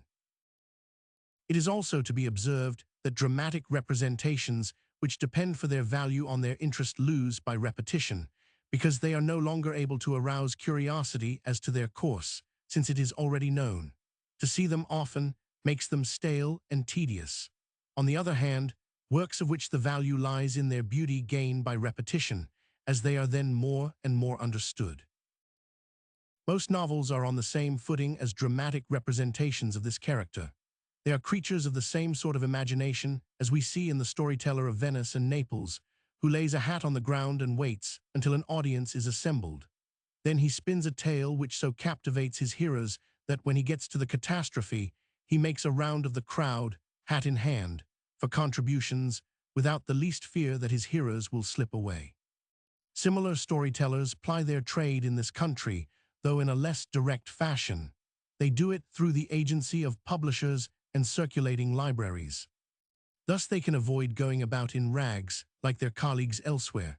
They can offer the children of their imagination to the public under the title of novels, short stories, romantic poems, fairy tales, and so on, and the public, in a dressing gown by the fireside, sits down more at its ease, but also with a greater amount of patience, to the enjoyment of the interest which they provide. How very little aesthetic value there generally is in productions of this sort is well known, and yet it cannot be denied that many of them are interesting, or else how could they be so popular? We see then, in reply to our second question, that interest does not necessarily involve beauty, and conversely, it is true that beauty does not necessarily involve interest. Significant characters may be represented that open up the depths of human nature, and it may all be expressed in actions and sufferings of an exceptional kind, so that the real nature of humanity and the world may stand forth in the picture in the clearest and most forcible lines. And yet no high degree of interest may be excited in the course of events by the continued progress of the action or by the complexity and unexpected solution of the plot. The immortal masterpieces of Shakespeare contain little that excites interest. The action does not go forward in one straight line, but falters, as in Hamlet, all through the play, or else it spreads out in breadth, as in The Merchant of Venice, whereas length is the proper dimension of interest, or the scenes hang loosely together, as in Henry IV. Thus it is that Shakespeare's dramas produce no appreciable effect on the mob.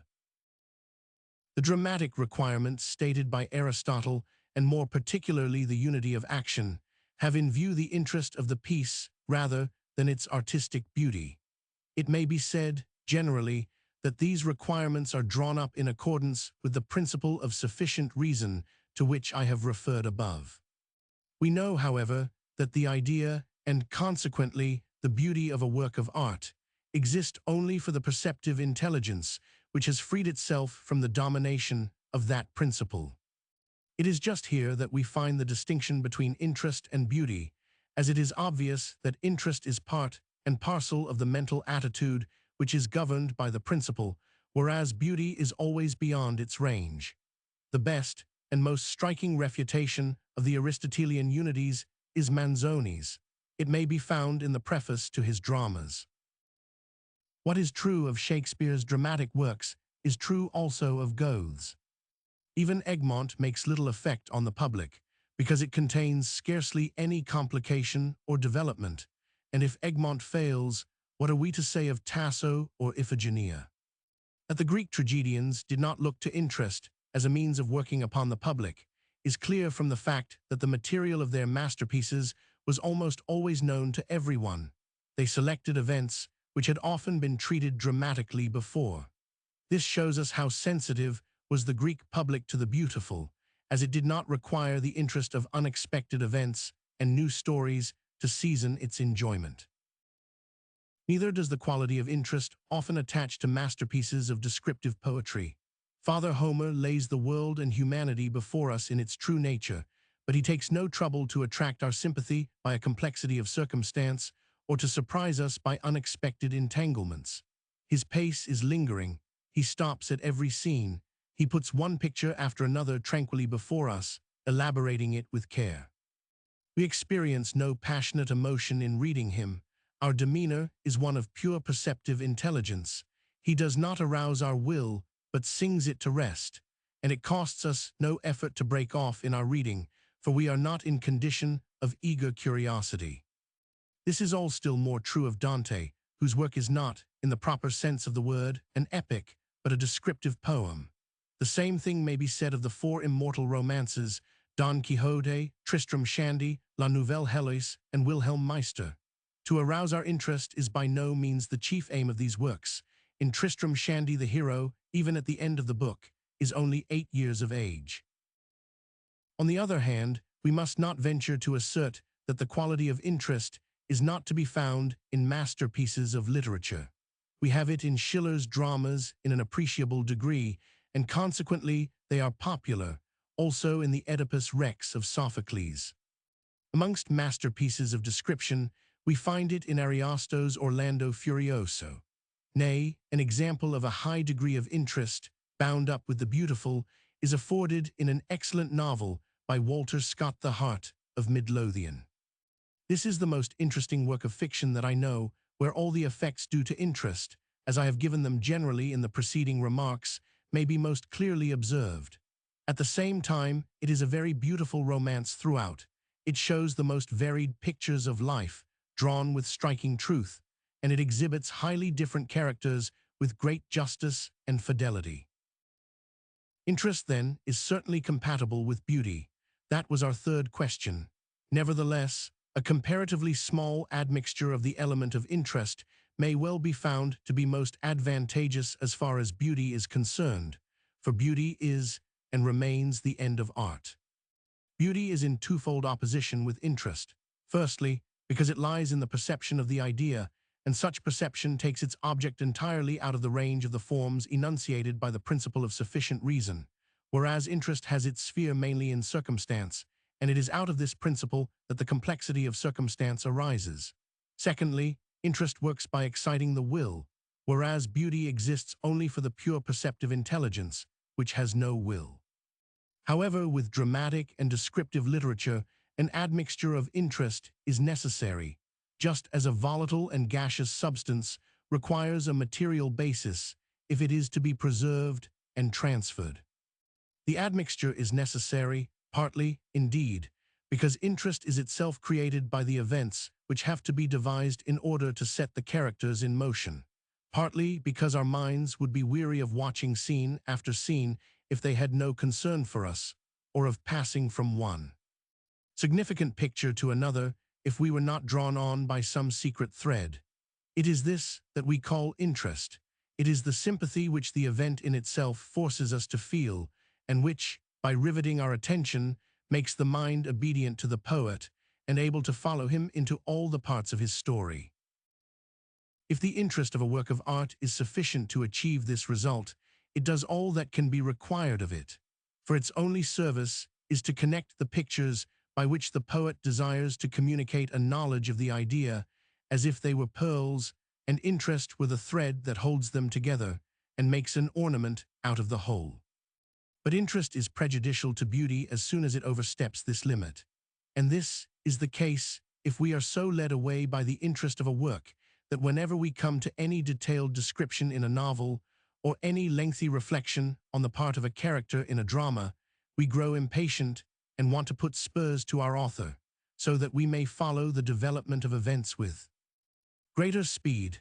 Epic and dramatic writings, where beauty and interest are both present in a high degree, may be compared to the working of a watch, where interest is the spring which keeps all the wheels in motion. If it worked unhindered, the watch would run down in a few minutes. Beauty, holding us in the spell of description and reflection, is like the barrel which checks its movement. Or we may say that interest is the body of a poetic work, and beauty the soul. In the epic and the drama, interest, as a necessary quality of the action, is the matter, and beauty, the form that requires the matter in order to be visible. Psychological observations. In the moment when a great affliction overtakes us, we are hurt to find that the world about us is unconcerned and goes its own way. As Goethe says in Tasso, how easily it leaves us helpless and alone, and continues its course like the sun and the moon and the other gods. Die Welt, why sei so leicht? Uns hulflos, einsam last, und eichern weg. Why son und moaned, und Andre Gotter jate. Nay more, it is something intolerable that even we ourselves have to go on with the mechanical round of our daily business, and that thousands of our own actions are and must be unaffected by the pain that throbs within us. And so, to restore the harmony between our outward doings and our inward feelings, we storm and shout, and tear our hair, and stamp with pain or rage.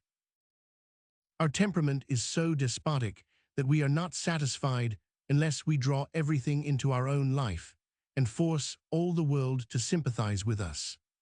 The only way of achieving this would be to win the love of others, so that the afflictions which oppress our own hearts might oppress theirs as well.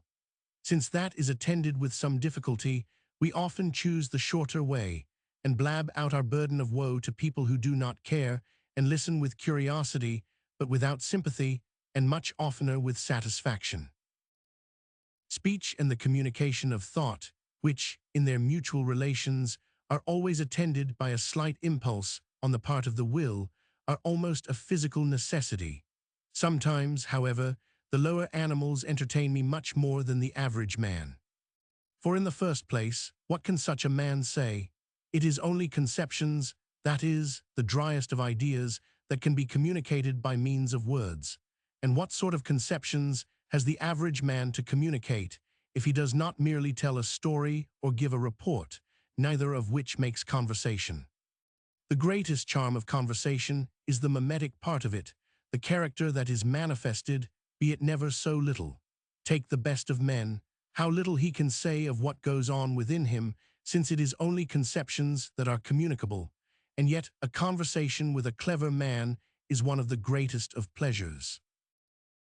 It is not only that ordinary men have little to say, but what intellect they have puts them in the way of concealing and distorting it, and it is the necessity of practicing this concealment that gives them such a pitiable character, so that what they exhibit is not even the little that they have, but a mask and disguise. The lower animals, which have no reason, can conceal nothing. They are altogether naive, and therefore very entertaining, if we have only an eye for the kind of communications which they make.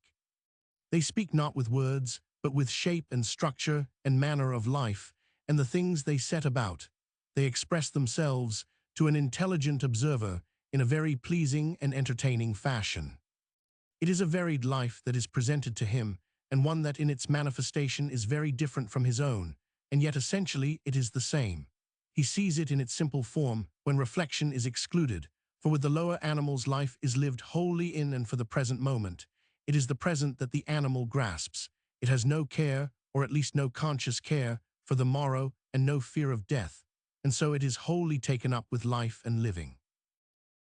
The conversation among ordinary people, when it does not relate to any special matter of fact, but takes a more general character, mostly consists in hackneyed commonplaces, which they alternately repeat to each other with the utmost complacency.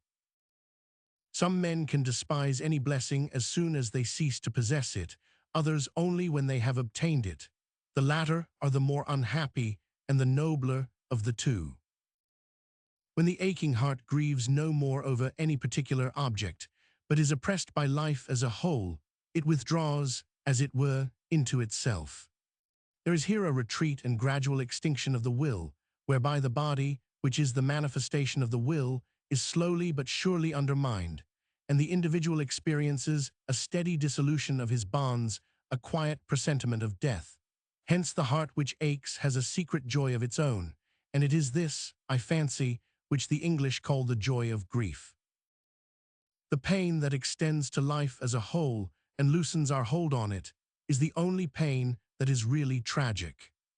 That which attaches to particular objects is a will that is broken, but not resigned. It exhibits the struggle and inner contradiction of the will and of life itself, and it is comic, be it never so violent. It is like the pain of the miser at the loss of his hoard. Even though pain of the tragic kind proceeds from a single definite object, it does not remain there. It takes the separate affliction only as a symbol of life as a whole and transfers it thither. Vexation is the attitude of the individual as intelligence towards the check imposed upon a strong manifestation of the individual as will. There are two ways of avoiding it, either by repressing the violence of the will, in other words, by virtue, or by keeping the intelligence from dwelling upon the check, in other words, by stoicism. To win the favor of a very beautiful woman by one's personality alone is perhaps a greater satisfaction to one's vanity than to anything else, for it is an assurance that one's personality is an equivalent for the person that is treasured and desired and defied above all others. Hence it is that despised love is so great a pang, especially when it is associated with well-founded jealousy. With this joy and this pain, it is probable that vanity is more largely concerned than the senses, because it is only the things of the mind, and not mere sensuality, that produce such violent convulsions. The lower animals are familiar with lust, but not with the passionate pleasures and pains of love. To be suddenly placed in a strange town or country where the manner of life, possibly even the language, is very different from our own, is at the first moment like stepping into cold water. We are brought into sudden contact with a new temperature, and we feel a powerful and superior influence from without which affects us uncomfortably. We find ourselves in a strange element where we cannot move with ease, and over and above that, we have the feeling that while everything strikes us as strange, we ourselves strike others in the same way. But as soon as we are a little composed and reconciled to our surroundings, as soon as we have appropriated some of its temperature, we feel an extraordinary sense of satisfaction, as in bathing in cool water. We assimilate ourselves to the new element and cease to have any necessary preoccupation with our person. We devote our attention undisturbed to our environment, to which we now feel ourselves superior by being able to view it in an objective and disinterested fashion, instead of being oppressed by it as before.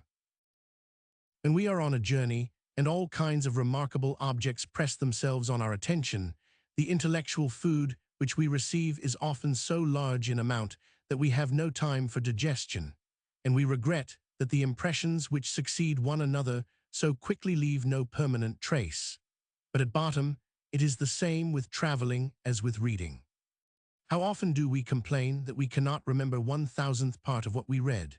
In both cases, however, we may console ourselves with the reflection that the things we see and read make an impression on the mind before they are forgotten, and so contribute to its formation and nurture, while that which we only remember does no more than stuff it and puff it out, filling up its hollows with matter that will always be strange to it, and leaving it in itself a blank.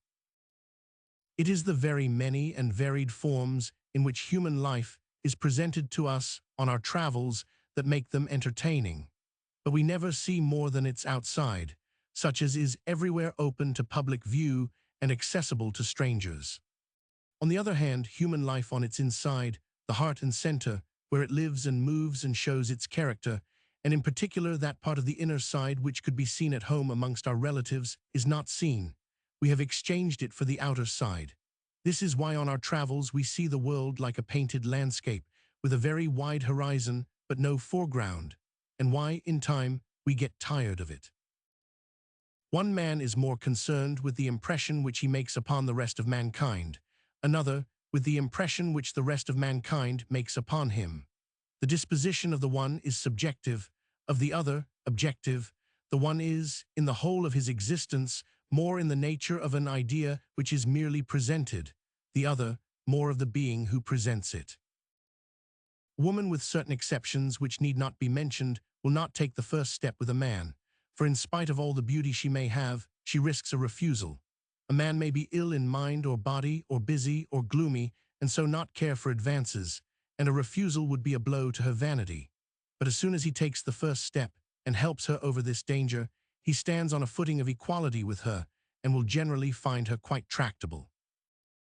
The praise with which many men speak of their wives is really given to their own judgment in selecting them.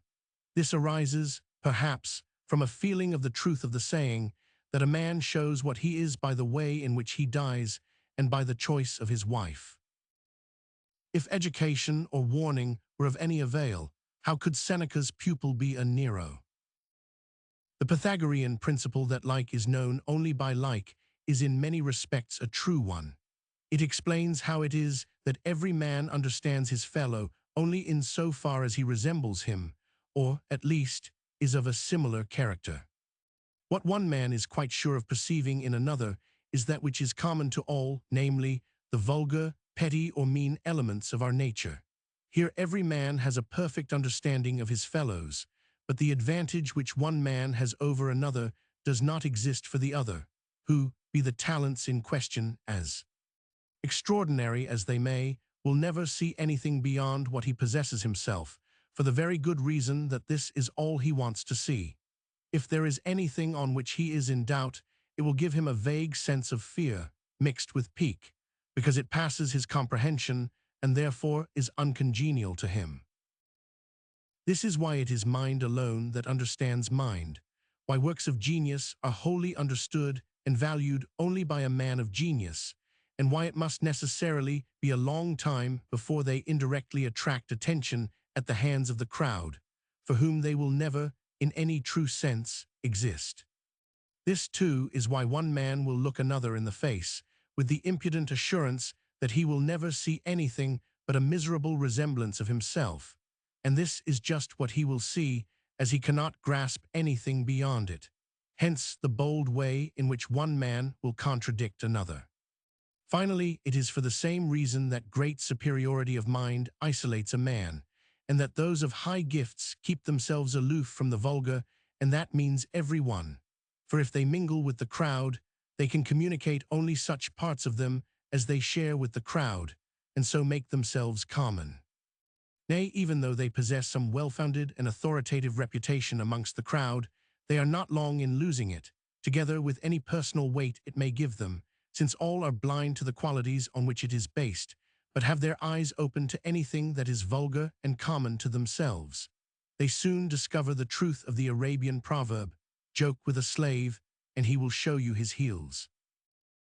It also follows that a man of high gifts, in his intercourse with others, must always reflect that the best part of him is out of sight in the clouds, so that if he desires to know accurately how much he can be to anyone else, he has only to consider how much the man in question is to him.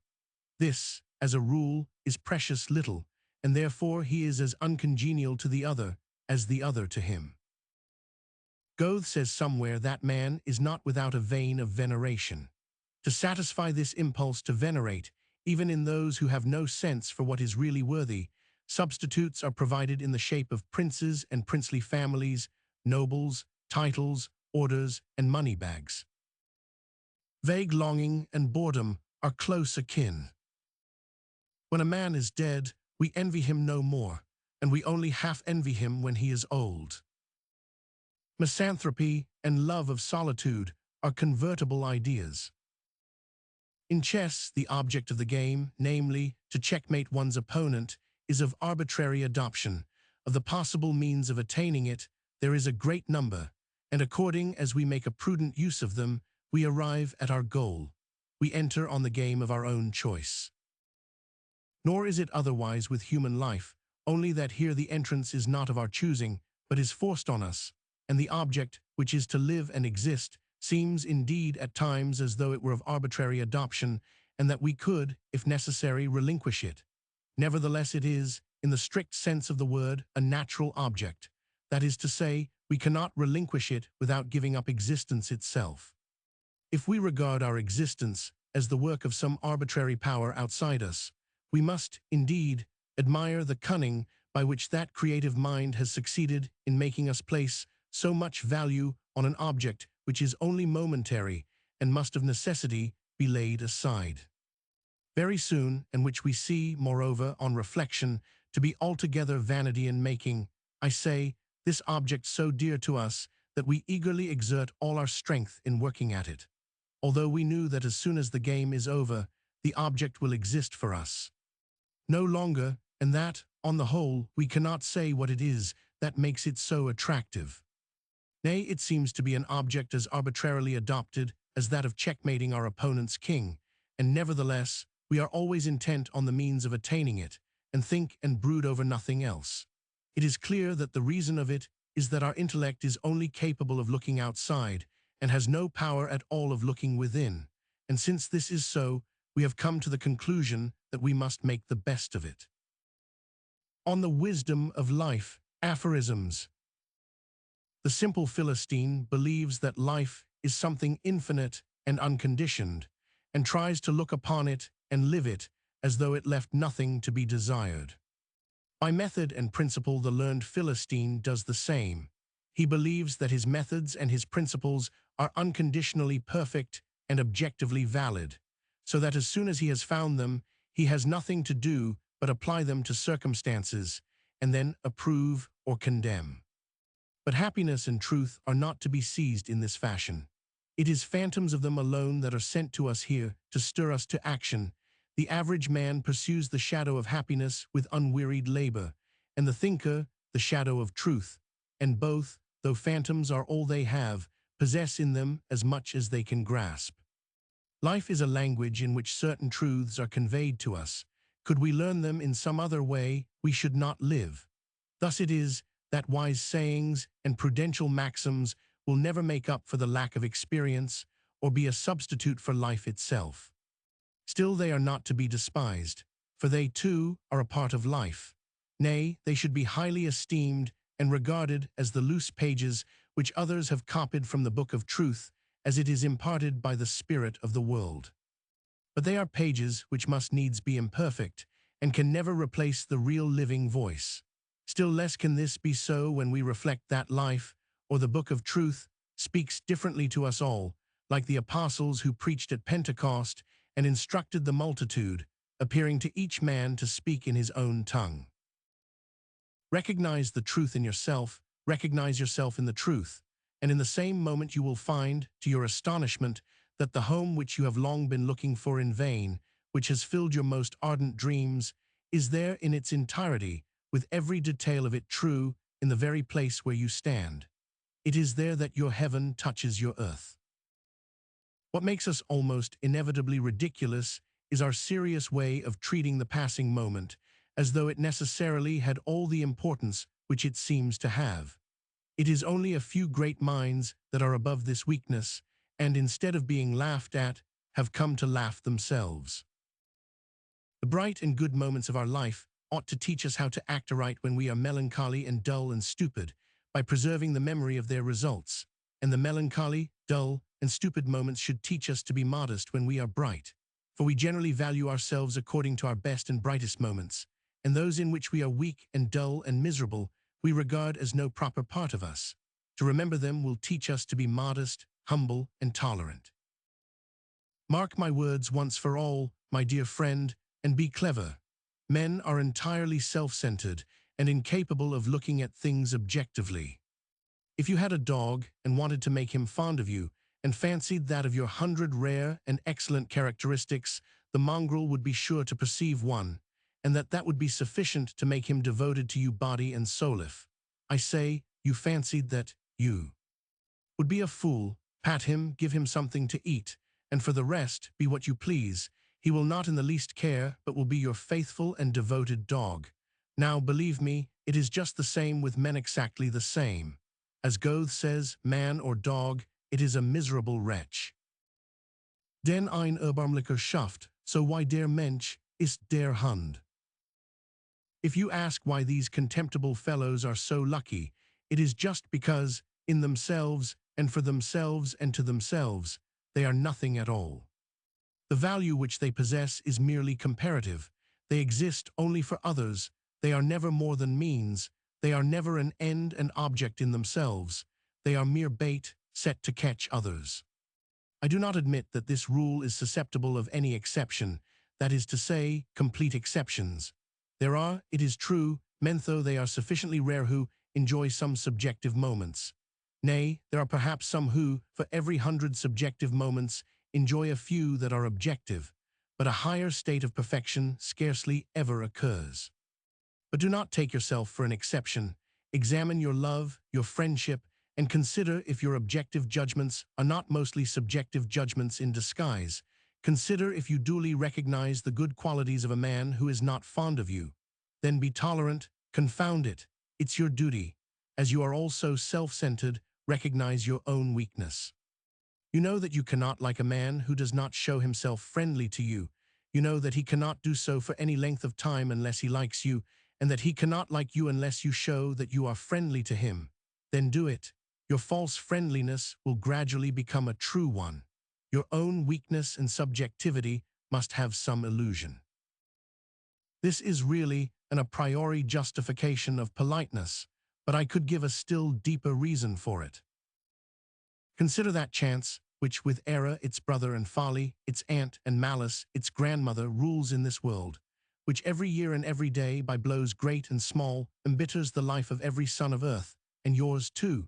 Consider, I say, that it is to this wicked power that you owe your prosperity and independence, for it gave you what it refused to many thousands, just to be able to give it to individuals like you.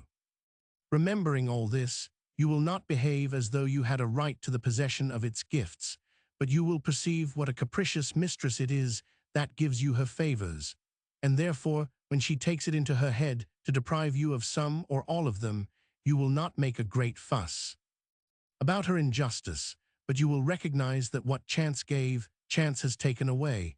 If needs be, you will observe that this power is not quite so favorable to you as she seemed to be hitherto. Why, she might have disposed not only of what she gave you, but also of your honest and hard-earned gains. But if chance still remains so favorable to you as to give you more than almost all others whose path in life you may care to examine, oh, be happy. Do not struggle for the possession of her presence. Employ them properly. Look upon them as property held from a capricious lord. Use them wisely and well.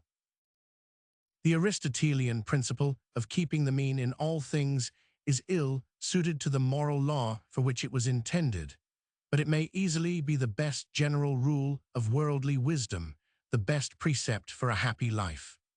For life is so full of uncertainty.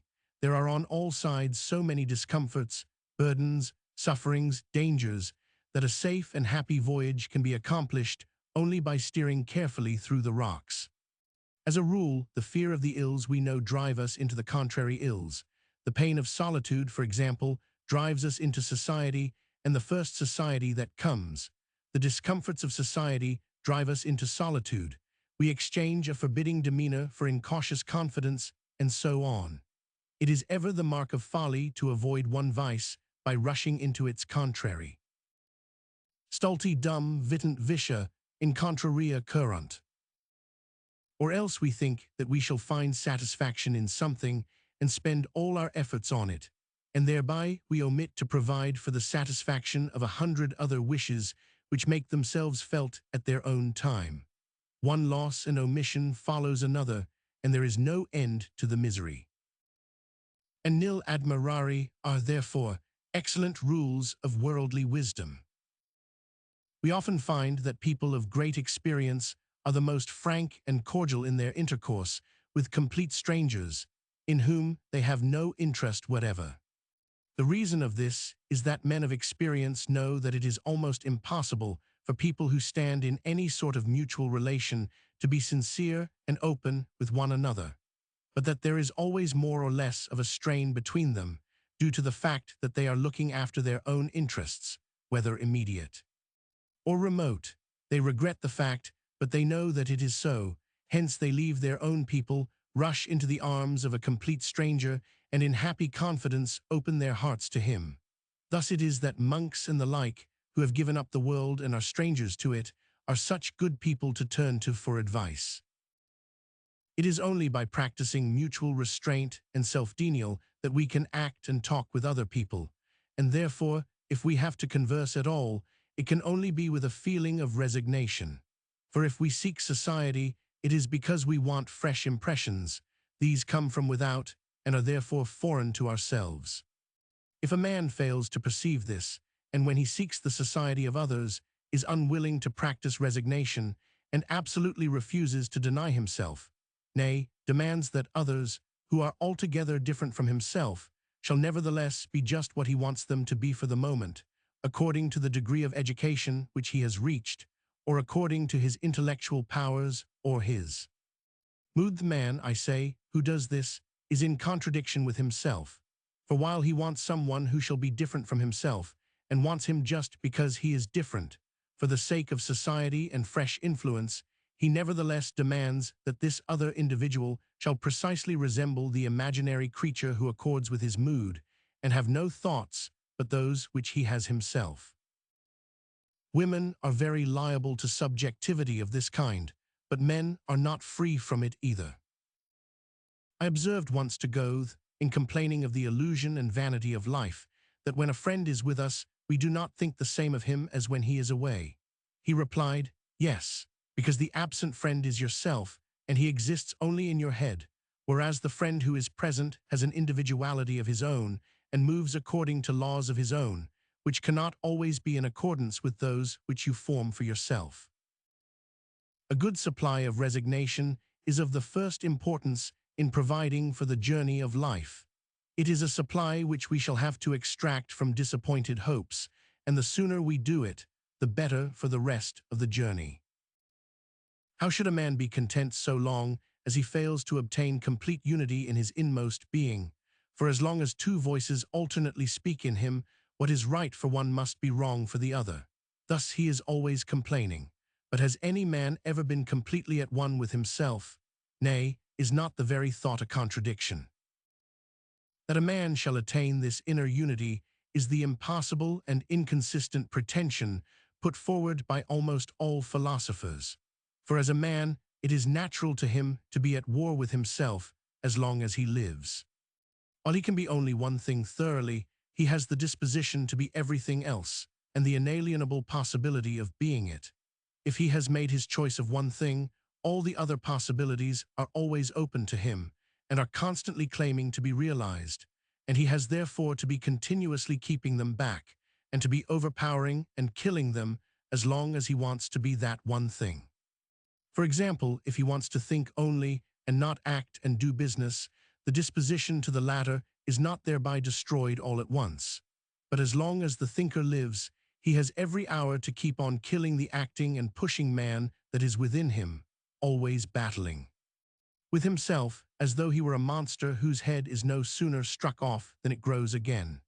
In the same way, if he is resolved to be a saint, he must kill himself so far as he is a being that enjoys and is given over to pleasure, for such he remains as long as he lives.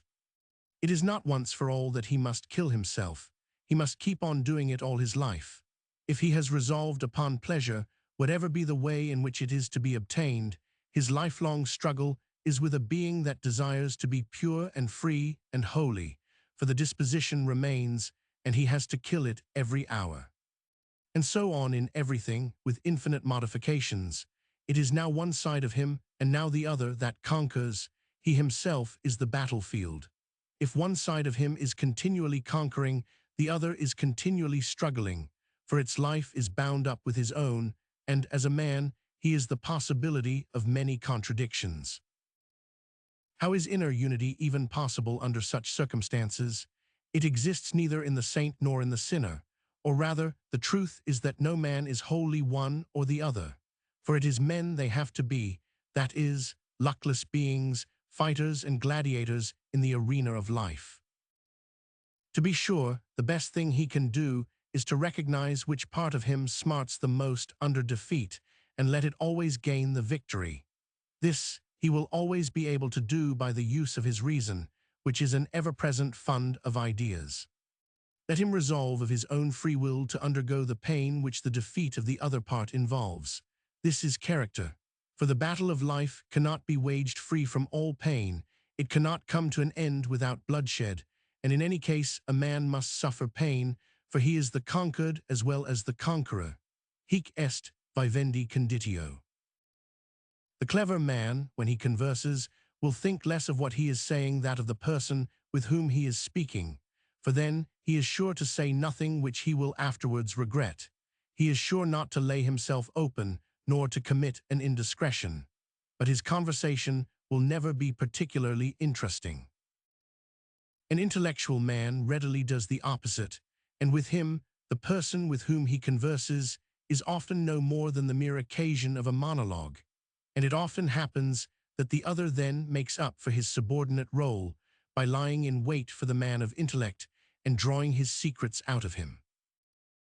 Nothing betrays less knowledge of humanity than to suppose that, if a man has a great many friends, it is a proof of merit and intrinsic value, as though men gave their friendship according to value and merit, as though they were not rather just like dogs, which love the person that pats them and gives them bits of meat, and never trouble themselves about anything else. The man who understands how to pat his fellows best, though they be the nastiest brutes, that's the man who has many friends. It is the converse that is true. Men of great intellectual worth, or still more men of genius, can have only very few friends, for their clear eye soon discovers all defects, and their sense of rectitude is always being outraged afresh by the extent and the horror of them. It is only extreme necessity that can compel such men not to betray their feelings, or even to stroke the defects as if they were beautiful additions. Personal love, for we are not speaking of the reverence which is gained by authority, cannot be won by a man of genius, unless the gods have endowed him with an indestructible cheerfulness of temper, a glance that makes the world look beautiful, or unless he has succeeded by degrees in taking men exactly as they are, that is to say, in making a fool of the fools, as is right and proper. On the heights we must expect to be solitary. Our constant discontent is for the most part rooted in the impulse of self-preservation. This passes into a kind of selfishness and makes a duty out of the maxim that we should always fix our minds upon what we lack, so that we may endeavor to procure it. Thus it is that we are always intent on finding out what we want and on thinking of it, but that maxim allows us to overlook undisturbed the things which we already possess, and so, as soon as we have obtained anything, we give it much less attention than before. We seldom think of what we have, but always of what we lack. This maxim of egoism, which has, indeed, its advantages in procuring the means to the end in view, itself concurrently destroys the ultimate end, namely, contentment, like the bear in the fable that throws a stone at the hermit to kill the fly on his nose. We ought to wait until need and privation announce themselves, instead of looking for them. Minds that are naturally content do this, while hypochondrists do the reverse. A man's nature is in harmony with itself when he desires to be nothing but what he is. That is to say, when he has attained by experience a knowledge of his strength and of his weakness, and makes use of the one and conceals the other, instead of playing with false coin and trying to show a strength which he does not possess. It is a harmony which produces an agreeable and rational character, and for the simple reason that everything which makes the man and gives him his mental and physical qualities is nothing but the manifestation of his will, is, in fact, what he wills. Therefore, it is the greatest of all inconsistencies to wish to be other than we are. People of a strange and curious temperament can be happy only under strange circumstances, such as suit their nature, in the same way as ordinary circumstances suit the ordinary man. And such circumstances can arise only if, in some extraordinary way, they happen to meet with strange people of a character different indeed, but still exactly suited to their own. That is why men of rare or strange qualities are seldom happy. All this pleasure is derived from the use and consciousness of power, and the greatest of pains that a man can feel is to perceive that his powers fail just when he wants to use them. Therefore, it will be advantageous for every man to discover what powers he possesses and what powers he lacks. Let him then develop the powers in which he is preeminent and make a strong use of them. Let him pursue the path where they will avail him, and even though he has to conquer his inclinations, let him avoid the path where such powers are requisite as he possesses only in a low degree. In this way he will often have a pleasant consciousness of strength, and seldom a painful consciousness of weakness, and it will go well with him. But if he lets himself be drawn into efforts demanding a kind of strength quite different from that in which he is preeminent, he will experience humiliation, and this is perhaps the most painful feeling with which a man can be afflicted. Yet there are two sides to everything. The man who has insufficient self-confidence in a sphere where he has little power and is never ready to make a venture will on the one hand not even learn how to use the little power that he has, and on the other, in a sphere in which he would at least be able to achieve something, there will be a complete absence of effort and consequently of pleasure. This is always hard to bear, for a man can never draw a complete blank in any department of human welfare without feeling some pain. As a child, one has no conception of the inexorable character of the laws of nature, and of the stubborn way in which everything persists in remaining what it is. The child believes that even lifeless things are disposed to yield to it, perhaps because it feels itself one with nature, or, from mere unacquaintance with the world, believes that nature is disposed to be friendly.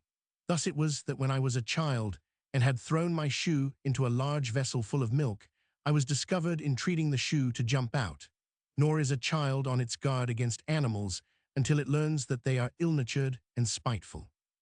But not before we have gained mature experience do we recognize that human character is unalterable, that no entreaty or representation or example or benefit will bring a man to give up his ways, but that, on the contrary, every man is compelled to follow his own mode of acting and thinking with the necessity of a law of nature, and that, however we take him, he always remains the same.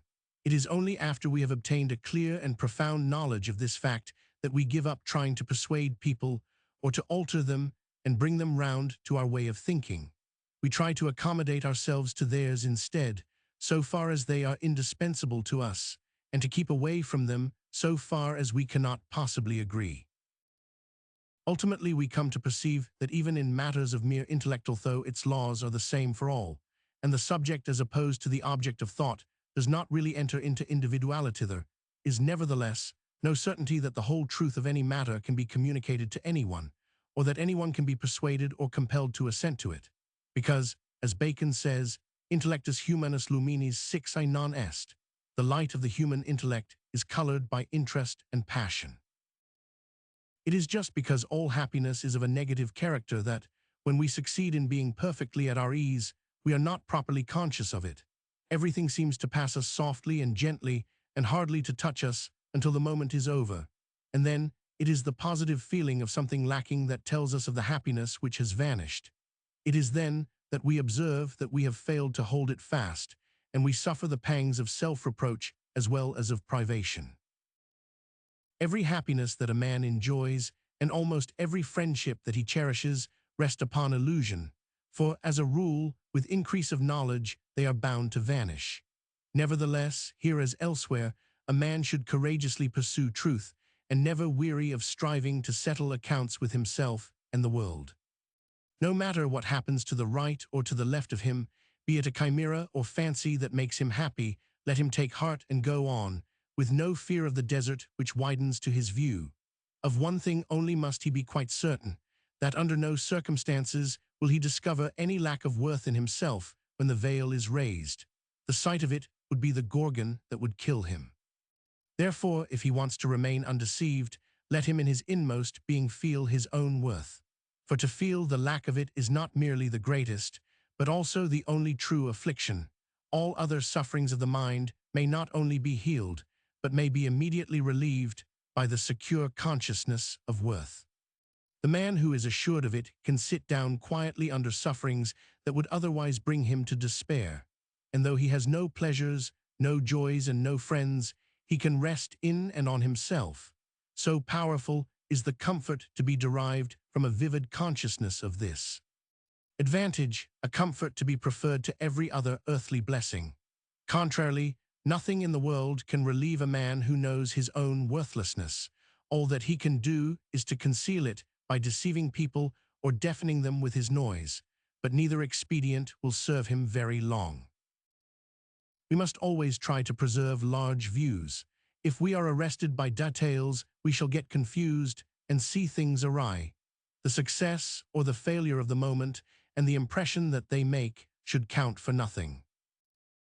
How difficult it is to learn to understand oneself and clearly to recognize what it is that one wants before anything else. What it is, therefore, that is most immediately necessary to our happiness, then what comes next, and what takes the third and the fourth place, and so on. Yet without this knowledge, our life is planless, like a captain without a compass. The sublime melancholy, which leads us to cherish a lively conviction of the worthlessness of everything, of all pleasures and of all mankind, and therefore to long for nothing, but to feel that life is merely a burden which must be borne to an end that cannot be very distant, is a much happier state of mind than any condition of desire, which, be it never so cheerful, would have us place a value on the illusions of the world and strive to attain them. This is a fact which we learn from experience, and it is clear, a priori, that one of these is a condition of illusion and the other of knowledge. Whether it is better to marry or not to marry is a question which in very many cases amounts to this. Are the cares of love more endurable than the anxieties of a livelihood? Marriage is a trap which nature sets for us. Poets and philosophers who are married men incur by that very fact the suspicion that they are looking to their own welfare and not to the interests of science and art. Habit is everything. Hence, to be calm and unruffled is merely to anticipate a habit, and it is a great advantage not to need to form it. Personality is the element of the greatest happiness. Since pain and boredom are the two chief enemies of human happiness, nature has provided our personality with a protection against both. We can ward off pain, which is more often of the mind than of the body, by cheerfulness, and boredom by intelligence. But neither of these is akin to the other. Nay, in any high degree they are perhaps incompatible. As Aristotle remarks, genius is allied to melancholy, and people of very cheerful disposition are only intelligent on the surface. The better, therefore, anyone is by nature armed against one of these evils, the worse, as a rule, is he armed against the other. There is no human life that is free from pain and boredom, and it is a special favor on the part of fate if a man is chiefly exposed to the evil against which nature has armed him the better. If fate, that is, sends a great deal of pain where there is a very cheerful temper in which to bear it, and much leisure where there is much intelligence, but not vice versa. For if a man is intelligent, he feels pain doubly or trebly, and a cheerful but unintellectual temper finds solitude and unoccupied leisure altogether unendurable. In the sphere of thought, absurdity and perversity remain the masters of this world, and their dominion is suspended only for brief periods. Nor is it otherwise in art, for their genuine work, seldom found and still more seldom appreciated, is again and again driven out by dullness, insipidity, and affectation. It is just the same in the sphere of action. Most men, says Bias, are bad. Virtue is a stranger in this world, and boundless egoism, cunning, and malice are always the order of the day. It is wrong to deceive the young on this point, for it will only make them feel later on that their teachers were the first to deceive them. If the object is to render the pupil a better man by telling him that others are excellent, it fails, and it would be more to the purpose to say, most men are bad, it is for you to be better. In this way he would, at least, be sent out into the world armed with a shrewd foresight, instead of having to be convinced by bitter experience that his teachers were wrong. All ignorance is dangerous, and most errors must be dearly paid, and good luck must he have that carries unchastised an error in his head unto his death. Every piece of success has a doubly beneficial effect upon us when, apart from the special and material advantage which it brings, it is accompanied by the enlivening assurance that the world, fate, or the demon within does not mean so badly with us, nor is so opposed to our prosperity as we had fancied, when, in fine, it restores our courage to live. Similarly, every misfortune or defeat has, in the contrary sense, an effect that is doubly depressing. If we were not all of us exaggeratedly interested in ourselves, life would be so uninteresting that no one could endure it. Everywhere in the world, and under all circumstances, it is only by force that anything can be done, but power is mostly in bad hands, because baseness is everywhere in a fearful majority. Why should it be folly to be always intent on getting the greatest possible enjoyment out of the moment, which is our only sure possession? Our whole life is no more than a magnified present, and in itself as fleeting. As a consequence of his individuality and the position in which he is placed, everyone without exception lives in a certain state of limitation, both as regards his ideas and the opinions which he forms. Another man is also limited, though not in the same way, but should he succeed in comprehending the other's limitation, he can confuse and abash him and put him to shame by making him feel what his limitation is, even though the other be far and away his superior. Shrewd people often employ this circumstance to obtain a false and momentary advantage. The only genuine superiority is that of the mind and character. All other kinds are fictitious, affected, false, and it is good to make them feel that it is so when they try to show off before the superiority that is true. All the world's a stage, and all the men and women merely players.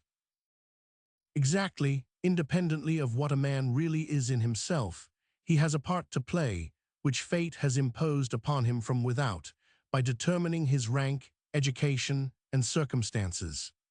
The most immediate application of this truth appears to me to be that in life, as on the stage, we must distinguish between the actor and his part. Distinguish, that is, the man in himself from his position and reputation, from the part which rank and circumstances have imposed upon him. How often it is that the worst actor plays the king and the best the beggar. This may happen in life, too, and a man must be very crude to confuse the actor with his part.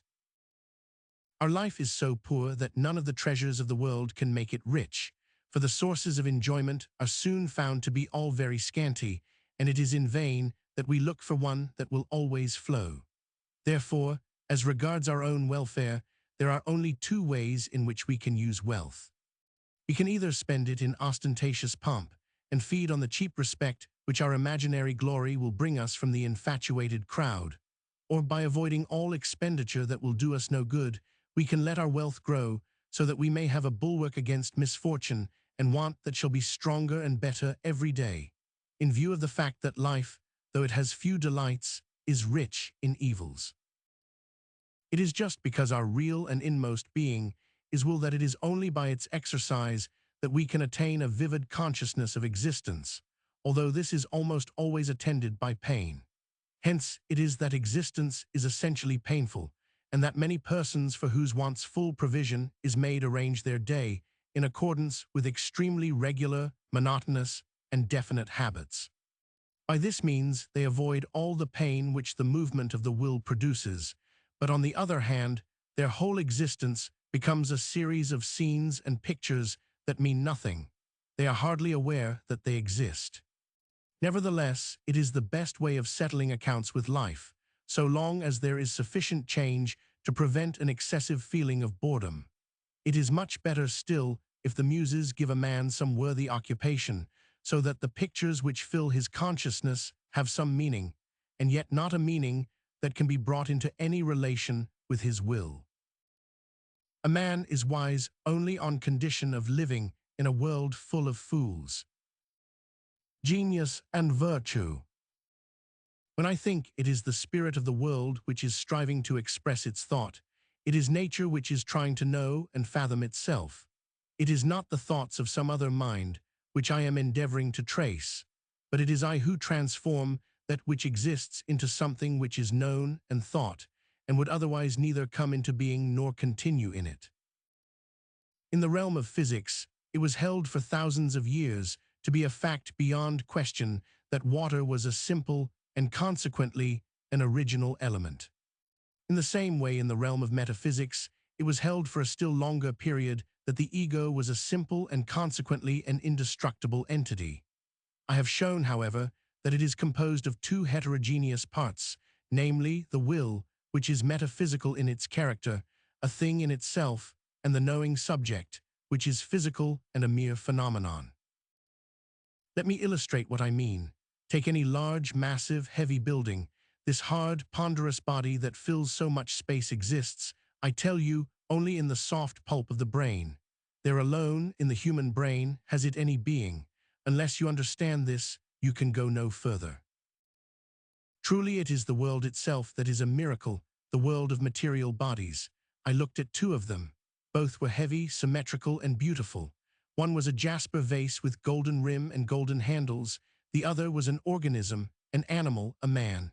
When I had sufficiently admired their exterior, I asked my attendant genius to allow me to examine the inside of them, and I did so. In the vase I found nothing but the force of gravity and a certain obscure desire, which took the form of chemical affinity. But when I entered into the other, how shall I express my astonishment at what I saw? It is more incredible than all the fairy tales and fables that were ever conceived. Nevertheless, I shall try to describe it, even at the risk of finding no credence for my tale. In this second thing, or rather in the upper end of it, called the head, which on its exterior side looks like anything else a body in space, heavy, and so on, I found no less an object than the whole world itself, together with the whole of the space in which all of it exists, and the whole of the time in which all of it moves, and finally everything that fills both time and space in all its variegated and infinite character. Nay, strangest sight of all, I found myself walking about in it. It was no picture that I saw, it was no peep show, but reality itself. This it is that is really and truly to be found in a thing which is no bigger than a cabbage, and which, on occasion, an executioner might strike off at a blow, and suddenly smother that world in darkness and night. The world, I say, would vanish, did not heads grow like mushrooms, and were there not always plenty of them ready to snatch it up as it is sinking down into nothing, and keep it going like a ball. This world is an idea which they all have in common, and they express the community of their thought by the word objectivity. In the face of this vision, I felt as if I were Arjuna when Krishna appeared to him in his true majesty, with his 100,000 arms and eyes and mouths. When I see a wide landscape and realize that it arises by the operation of the functions of my brain, that is to say, of time, space, and causality on certain spots which have gathered on my retina, I feel that I carry it within me. I have an extraordinarily clear consciousness of the identity of my own being with that of the external world. Nothing provides so vivid an illustration of this identity as a dream. For in a dream, other people appear to be totally distinct from us and to possess the most perfect objectivity and a nature which is quite different from ours, and which often puzzles, surprises, astonishes, or terrifies us, and yet it is all our own self. It is even so with the will, which sustains the whole of the external world and gives it life. It is the same will that is in ourselves, and it is there alone that we are immediately conscious of it. But it is the intellect, in ourselves and in others, which makes all these miracles possible, for it is the intellect which everywhere divides actual being into subject and object. It is a hall of phantasmagorical mystery, inexpressibly marvelous, incomparably magical. The difference in degree of mental power which sets so wide a gulf between the genius and the ordinary mortal rests, it is true, upon nothing else than a more or less perfect development of the cerebral system. But it is this very difference which is so important, because the whole of the real world in which we live and move possesses an existence only in relation to this cerebral system. Accordingly, the difference between a genius and an ordinary man is a total diversity of world and existence. The difference between man and the lower animals may be similarly explained. When Momus was said to ask for a window in the breast, it was an allegorical joke, and we cannot even imagine such a contrivance to be a possibility, but it would be quite possible to imagine that the skull and its integuments were transparent, and then, good heavens! What differences should we see in the size, the form, the quality, the movement of the brain? What degrees of value? A great mind would inspire as much respect at first sight as 3 stars on a man's breast, and what a miserable figure would be cut by many a one who wore them. Men of genius and intellect, and all those whose mental and theoretical qualities are far more developed than their moral and practical qualities men, in a word, who have more mind than character, are often not only awkward and ridiculous in matters of daily life, as has been observed by Plato in the 7th book of the Republic and portrayed by Goethe in his Tasso, but they are often, from a moral point of view, weak and contemptible creatures as well, nay, they might almost be called bad men. Of this Rouse has given us genuine examples. Nevertheless, that better consciousness which is the source of all virtue is often stronger in them than in many of those whose actions are nobler than their thoughts. Nay, it may be said that those who think nobly have a better acquaintance with virtue, while the others make a better practice of it. Full of zeal for the good and for the beautiful, they would fain fly up to heaven in a straight line, but the grosser elements of this earth oppose their flight, and they sink back again. They are like born artists, who have no knowledge of technique, or find that the marble is too hard for their fingers. Many a man who has much less enthusiasm for the good and a far shallower acquaintance with its depths makes a better thing of it in practice. He looks down upon the noble thinkers with contempt, and he has a right to do it. Nevertheless, he does not understand them, and they despise him in their turn, and not unjustly. They are to blame, for every living man has, by the fact of his living, signed the conditions of life, but they are still more to be pitied. They achieve their redemption not on the way of virtue, but on a path of their own, and they are saved not by works, but by faith. Men of no genius whatever cannot bear solitude. They take no pleasure in the contemplation of nature and the world. This arises from the fact that they never lose sight of their own will, and therefore they see nothing of the objects of the world, but the bearing of such objects upon their will and person. With objects which have no such bearing, there sounds within them a constant note. It is nothing to me, which is the fundamental base in all their music. Thus all things seem to them to wear a bleak, gloomy, strange, hostile aspect.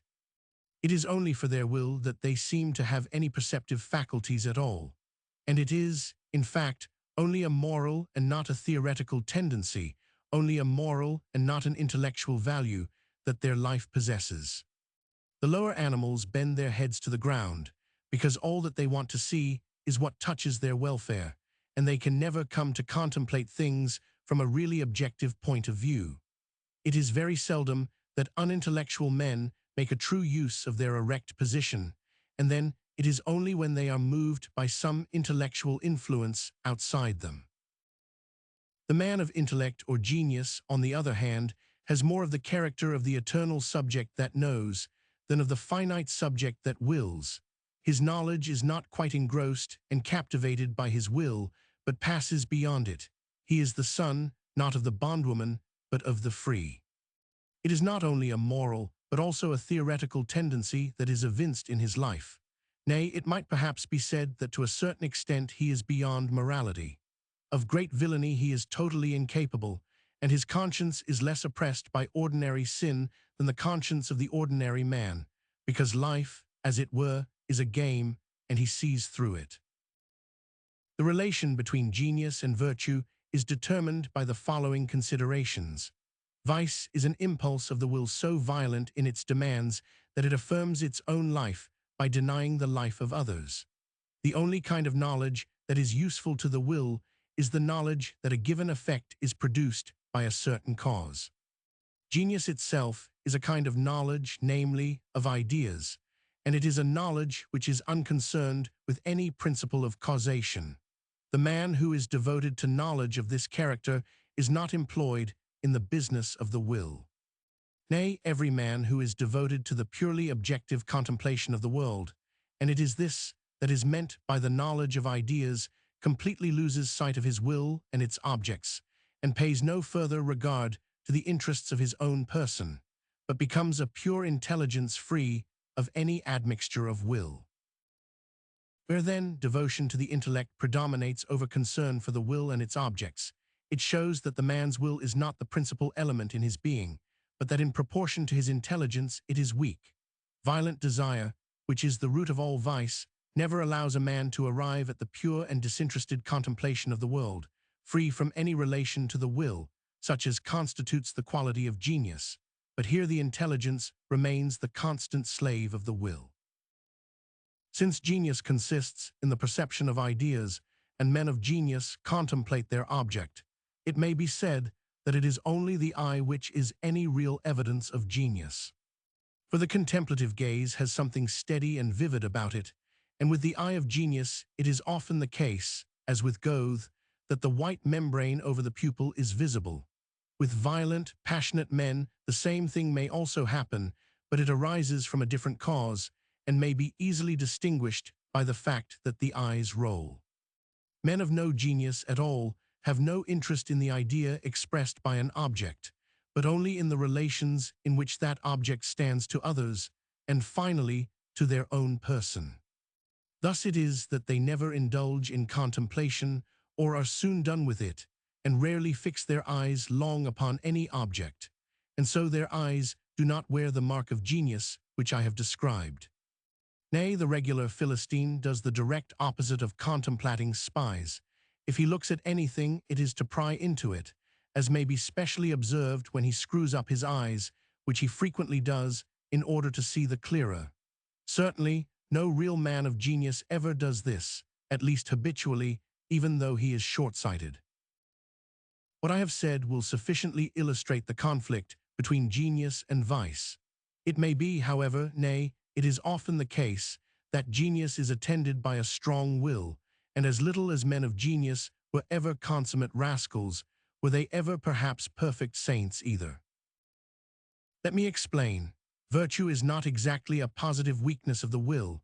It is, rather, an intentional restraint imposed upon its violence through a knowledge of it in its inmost being as manifested in the world. This knowledge of the world, the inmost being of which is communicable only in ideas, is common both to the genius and to the saint. The distinction between the two is that the genius reveals his knowledge by rendering it in some form of his own choice, and the product is art. For this, the saint, as such, possesses no direct faculty. He makes an immediate application of his knowledge to his own will, which is thus led into a denial of the world. With the saint, knowledge is only a means to an end, whereas the genius remains at the stage of knowledge, and has his pleasure in it, and reveals it by rendering what he knows in his art. In the hierarchy of physical organization, strength of will is attended by a corresponding growth in the intelligent faculties. A high degree of knowledge, such as exists in the genius, presupposes a powerful will, though at the same time, a will that is subordinate to the intellect. In other words, both the intellect and the will are strong, but the intellect is the stronger of the two. Unless, as happens in the case of the saint, the intellect is at once applied to the will, or, as in the case of the artist, it finds its pleasures in a reproduction of itself, the will remains untamed. Any strength that it may lose is due to the predominance of pure objective intelligence, which is concerned with the contemplation of ideas, and is not, as in the case of the common or the bad man, wholly occupied with the objects of the will. In the interval, when the genius is no longer engaged in the contemplation of ideas, and his intelligence is again applied to the will and its objects, the will is reawakened in all its strength. Thus it is that men of genius often have very violent desires, and are addicted to sensual pleasure and to anger. Great crimes, however, they do not commit, because, when the opportunity of them offers, they recognize their idea and see it very vividly and clearly. Their intelligence is thus directed to the idea, and so gains the predominance over the will, and turns its course, as with the saint, and the crime is uncommitted. The genius, then, always participates to some degree in the characteristics of the saint, as he is a man of the same qualification, and contrarily, the saint always participates to some degree in the characteristics of the genius. The good-natured character, which is common, is to be distinguished from the saintly by the fact that it consists in a weakness of will, with a somewhat less marked weakness of intellect. A lower degree of the knowledge of the world, as revealed in ideas here, suffices to check and control a will that is weak in itself. Genius and sanctity are far removed from good nature, which is essentially weak in all its manifestations. Apart from all that I have said, so much at least is clear. What appears under the forms of time, space, and casuality and vanishes again, and in reality is nothing, and reveals its nothingness by death's vicious and fatal appearance, is the will. But what does not appear, and is no phenomenon, but rather the noumenon, what makes appearance possible, what is not subject to the principle of causation, and therefore has no vain or vanishing existence, but abides forever unchanged in the midst of a world full of suffering.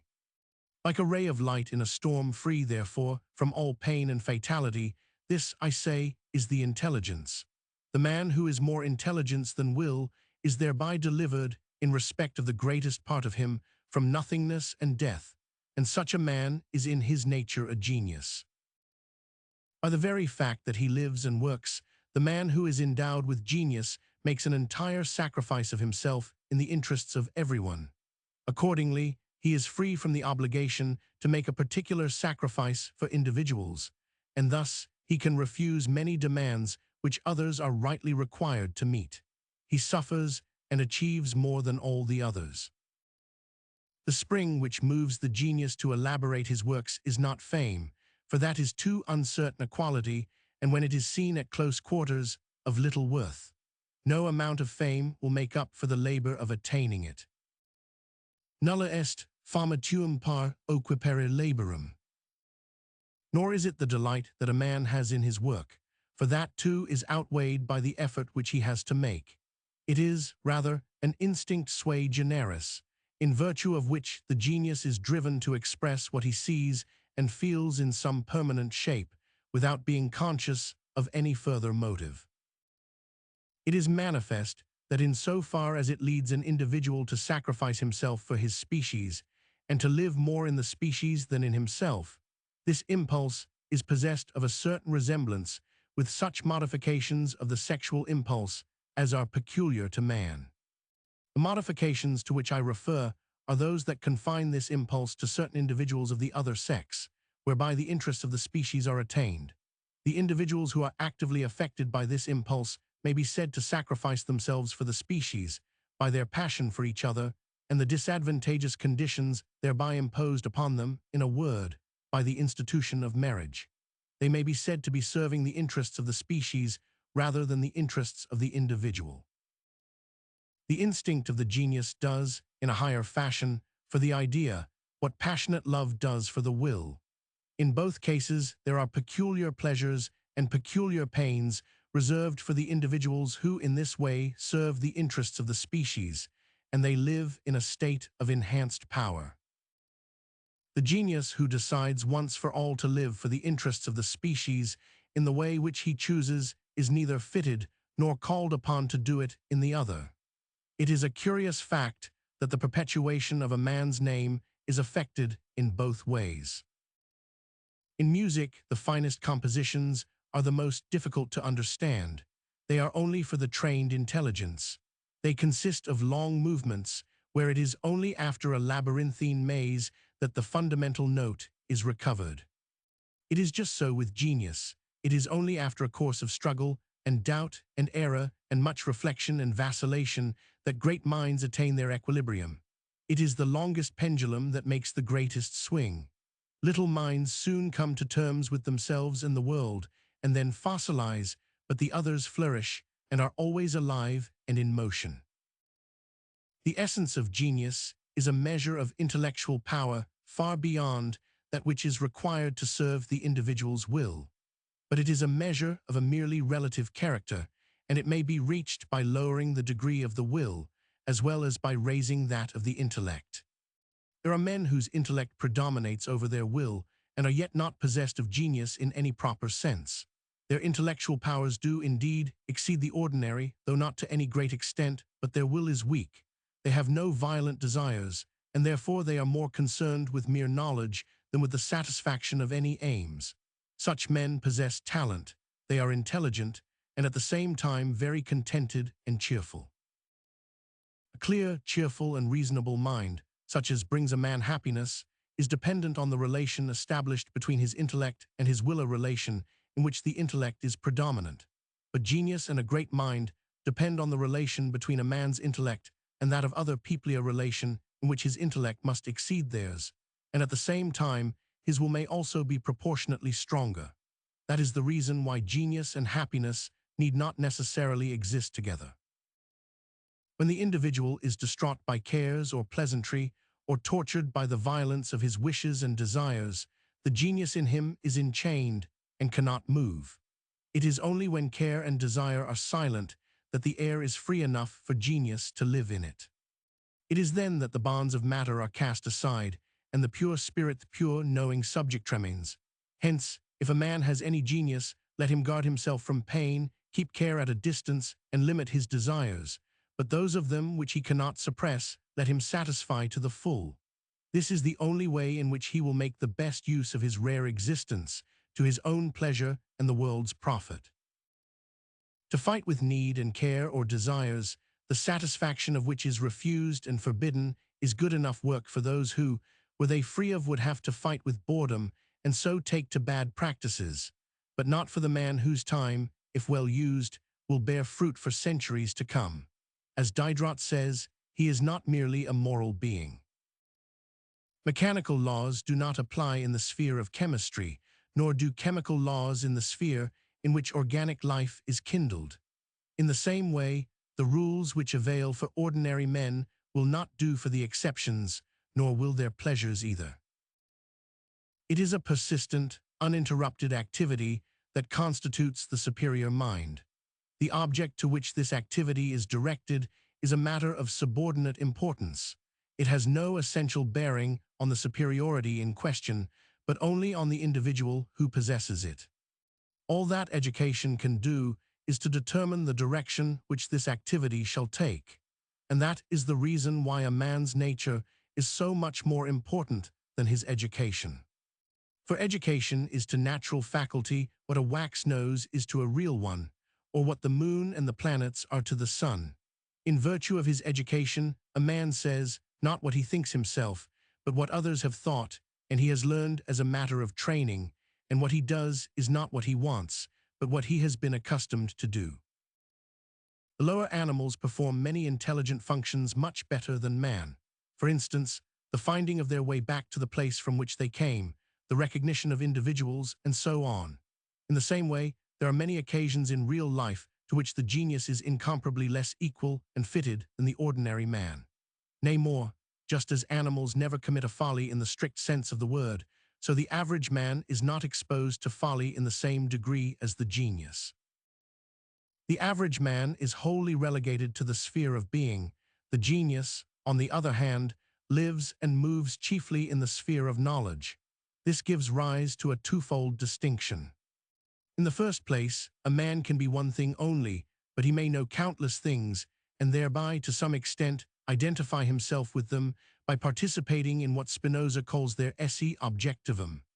In the second place, the world, as I have elsewhere observed, is fine enough in appearance, but in reality dreadful, for torment is the condition of all life. It follows from the first of these distinctions that the life of the average man is essentially one of the greatest boredom, and thus we see the rich warring against boredom with as much effort and as little respite as fall to the poor in their struggle with need and adversity. And from the second of them, it follows that the life of the average man is overspread with a dull, turbid, uniform gravity, whilst the brow of genius glows with mirth of a unique character, which, although he has sorrows of his own more poignant than those of the average man, nevertheless breaks out afresh. Like the sun through clouds, it is when the genius is overtaken by an affliction which affects others as well as himself, that this quality in him is most in evidence. For then he is seen to be like man, who alone can laugh, in comparison with the beast of the field, which lives out its life grave and dull. It is the curse of the genius that in the same measure in which others think him great and worthy of admiration, he thinks them small and miserable creatures. His whole life long he has to suppress this opinion, and as a rule they suppress theirs as well. Meanwhile, he is condemned to live in a bleak world, where he meets no equal, as it were an island where there are no inhabitants but monkeys and parrots. Moreover, he is always troubled by the illusion that from a distance a monkey looks like a man. Vulgar people take a huge delight in the faults and follies of great men, and great men are equally annoyed at being thus reminded of their kinship with them. The real dignity of a man of genius or great intellect, the trait which raises him over others and makes him worthy of respect, is at bottom the fact that the only unsullied and innocent part of human nature, namely the intellect, has the upper hand in him and prevails, whereas in the other there is nothing but sinful will and just as much intellect as is requisite for guiding his steps, rarely any more, very often somewhat less, and of what use is it? It seems to me that genius might have its root in a certain perfection and vividness of the memory as it stretches back over the events of past life. For it is only by dint of memory, which makes our life in the strict sense a complete whole, that we attain a more profound and comprehensive understanding of it.